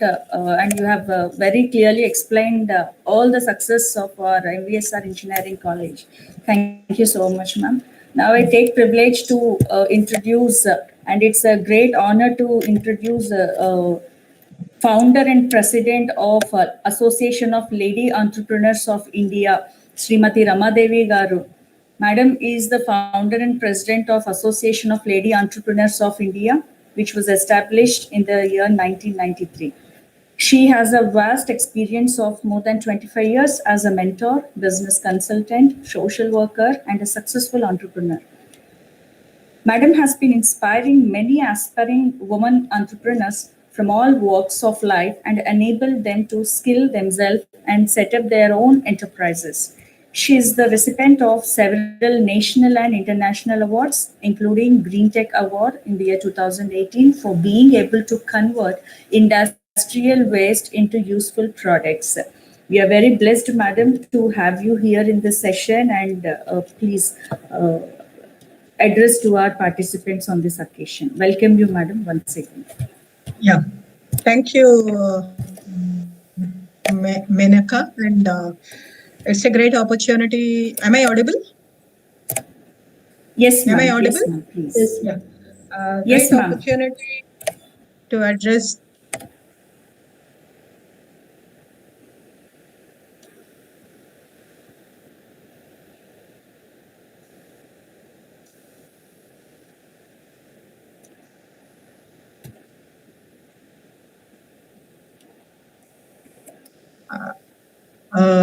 And also, it's a great opportunity for our organization to enter an MOU with your organization. I highly appreciate this initiative of, the organizers to take this initiative. We look forward to working with you all. And I also recognize CIO of our ALEAP AIC, Mr. Zahoorullah here, and other staff members of AIC ALEAP, and college administrative staff also. It's a wonderful opportunity to be with the students. Always I feel they require the integrated approach in becoming entrepreneurs. Usually when we are there, when we often discuss, that industry and academic collaboration is the need of the hour. And usually we don't implement it. Industry works independently and academy works independently. This is a big disaster in our country because we can resolve so many issues of entrepreneurial journey by coming together. So this is what is happening through this MOU. We want to share our experience. We want to give you the infrastructure. We want to give you our technology. We want to handhold your startups, whoever. When I listened to Madam Kanakadurga Garu and also Dr. Srinivas, you've been telling that there are a lot of startups in your college. We look forward to not only, we look forward to bringing them as world-class entrepreneurs. This is what we look ahead, because our country requires zeal and enthusiasm, like Dr. Srinivas, I can say, from where he started and where he is today.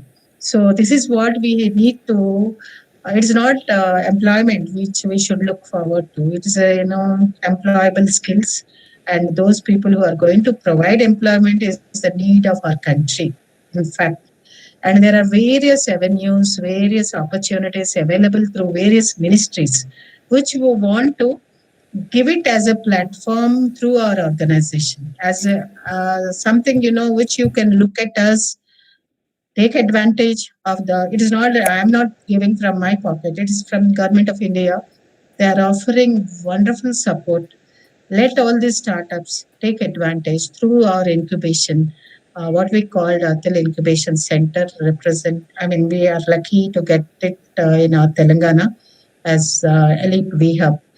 Take advantage. It's not, we don't mind, even if it's not a woman also, even a male counterparts, whoever is interested, they have an innovation.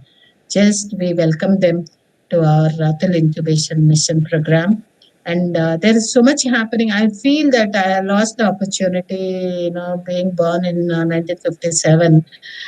So really, this is the year of, this is the century, where, there is everywhere entrepreneurship. That kind of encouragement for innovation is happening. You need not give collaterals. You need not look for funding. There is everything available to you if you have innovation in your mind. Innovation need to be a criteria, and that kind of pursuance that I will do this. You should have that zeal and enthusiasm. You are somewhere.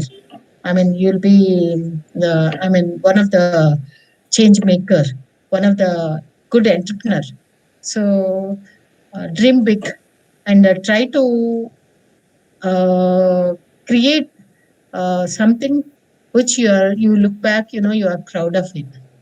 So I urge all the participants here today, take like for example, I would like to say we are searching, in fact, for good electronic projects. There is a support extended by Ministry of Electronics and Information Technology. I keep asking Zahoor, did you not get any good startups who are innovative? Please bring them to our incubation. We will support them with seed capital. We'll support them with bank finance. We'll give them marketing support. What else you require? You tell me. So take advantage and let us feel proud of our country, because we need to create these kind of entrepreneurs to resolve so many issues. When we look at medical side, also medical innovations, so much is required by our country. There are so many gaps in the system. You just look back in the rural. Today we are trying to resolve some issues with collaboration with startups in reaching to the rural areas. That health services reaching to the rural areas. There we need some innovation taking place. We need people like you, young minds. You need to think. You are capable of thinking something for the future, but just keeping your ideas to yourself will not resolve these issues. You have to come out and get associated with good mentors, and have a platform like incubation center where you can implement your project without putting even a single rupee. This is given to you. Take this opportunity and create an entrepreneurial world around us. And entrepreneur is something which is the need. And also, I feel as we move forward, you have a lot of opportunities, because there are various ways, where you can change. You can bring services. You can bring manufacturing sector. You can even provide alternative to whatever we are having. See, when we used a telephone, the telephone used to be a black telephone with so much a landline telephone with such a heavy instrument. That has changed into a mobile. So change is very crucial. Think innovatively and start doing things in a very different way. And what all we need, like see, our lifespan is increasing. There is a lot of things which are required by geriatric care. There are a lot of artificial intelligence required for, security systems. Even industry is converting into 4.0. They want to get into software. They want to, even manufacturing sector requires your technology. So come out with solutions, and your product and your idea need to be a solution for people. So this is my message to you. Social entrepreneurs are also required in our country, where groups of people can be encouraged in the rural areas to have a livelihood. So create, you are all youngsters with a good college background. When Madam spoke about the college, I felt very good, getting associated with such a prestigious college, having so many laurels is something, recently I have not seen. I'm not trying to praise you, but you are, you are everywhere. Yeah, not only taking care of students' health, to students' sports career, not only, your job creation, your entrepreneurship, and your technology, everywhere you are there. So We feel it's a great privilege for our organization, and we together can build some good world-class, what Mr. Or Atal Incubation Mission Director Ramanan used to tell us, you build up world-class startups. We want to create those world-class startups. It's not the journey starting, even till the end we are there. And we want a sustainable, as Madam was saying, they are coming up with innovation in the lab, they are making pilots. But what about sustainability of that and conversion of that product idea into an enterprise? We are there. We are going to help you accessing finance, getting you investors, giving you market support. We will support 100%. Come forward and take advantage. And I congratulate all the participants, whoever is here, for getting into such a good college. That's my. Thank you, ma'am. Thank you. Okay, We with are this, I actually- thank college for giving me this opportunity. Maybe it's a lunchtime. All of you must be hungry. Please, we'll once this pandemic is over, I hope it will get over and we can meet. You can see practically what we are offering, and you can also interact with all our staff members. There are, we have a very good staff whose aim is to create entrepreneurs. I thank each one of you and the organizers and the principal and the chairman and other dignitaries for giving us this opportunity. Thank you. Thank you so much, ma'am. You have given a very valuable talk and very insights on what is all entrepreneurship and what the young students and aspiring people have to do to reach to that world-class level of becoming entrepreneurs and the startups. We would definitely promise you, ma'am, on behalf of MVSR, I would like to give this note. We will promise and we will stand on what are the responsibilities given to us and what is that we have promised in collaboratively working towards all the progressive aspects of creating innovations and bringing more and more research oriented ideas and projects from our end. Thank you so much. And a special thanks to our chairman, sir, KP Srinivasrao Garu, and our principal, madam, Dr. Kankudurga, madam, and IAC team and EDC team for supporting in all endeavors. Thanks a lot. Dr. Zahoorullah, sir, do we have anything else to do, or shall we wind up the session? Yeah, just I wanted to say that MVSR College has submitted 16 innovations to us, and through their students, like some of the innovations are into the development of building blocks like the tiles and even the farm tech related innovations and low cost some of the solar inverters and some of the very good social distancing devices, and also the mask, innovative mask, and several kind of the herbal related products also we have seen, and some kind of predictors like the soil quality predictors or something like that. So I just we would like to take up that definitely these 16 innovations to our pre-incubation program and incubation program and support them through our METI, as what our CEO and chairperson madam has been offering MVSR College. And so MVSR College as a very prestigious college and renowned college under Usmania University, we know for a long time, 2 decades plus have been serving, and has very good achievements into its credit. And so I hope that our association will bring a good outcome and a very good contribution to the Indian economy as well. And even the national startup Indian policy, it speaks about supporting the faculty as well. As you people have 52 faculty with doctorates, I just urge them to submit their proposals, their PhD, the complete work into a commercialization stage. There, you can come up with a patent, and just you move up your thesis reports, all the faculty, and then work out on doing the patent and also commercialization.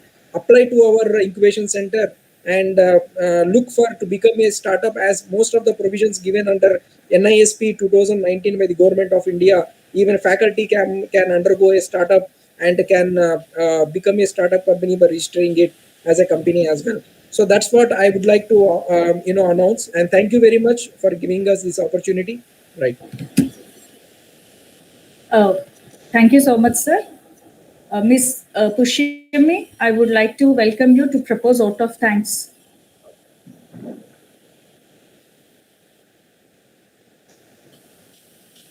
Yes, ma'am. Thank you, ma'am.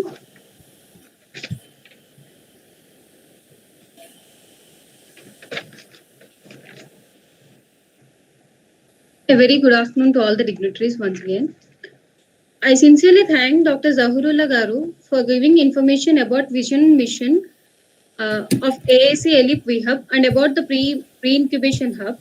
And I also thank Zahoorullah Garu for throwing light on innovation opportunities in various areas like electronics and IT sector, nanoelectronics and bioelectronics, solar technologies.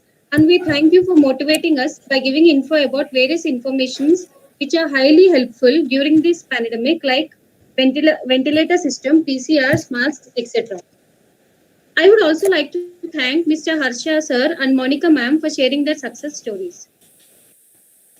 I extend my sincere gratitude to Dr. K.P. Srinivasa Rao Garu, Chairman, Maturi Education Society. Thank you, sir, for your valuable presence. And also Dr. G. Kanakadurga Garu, Principal MVSR Engineering College, for gracing this webinar and also providing valuable information about our college. I would also like to thank Srimati Ramadevi Garu, Chairperson and CEO of ALEAP, President of AIC ALEAP Hub,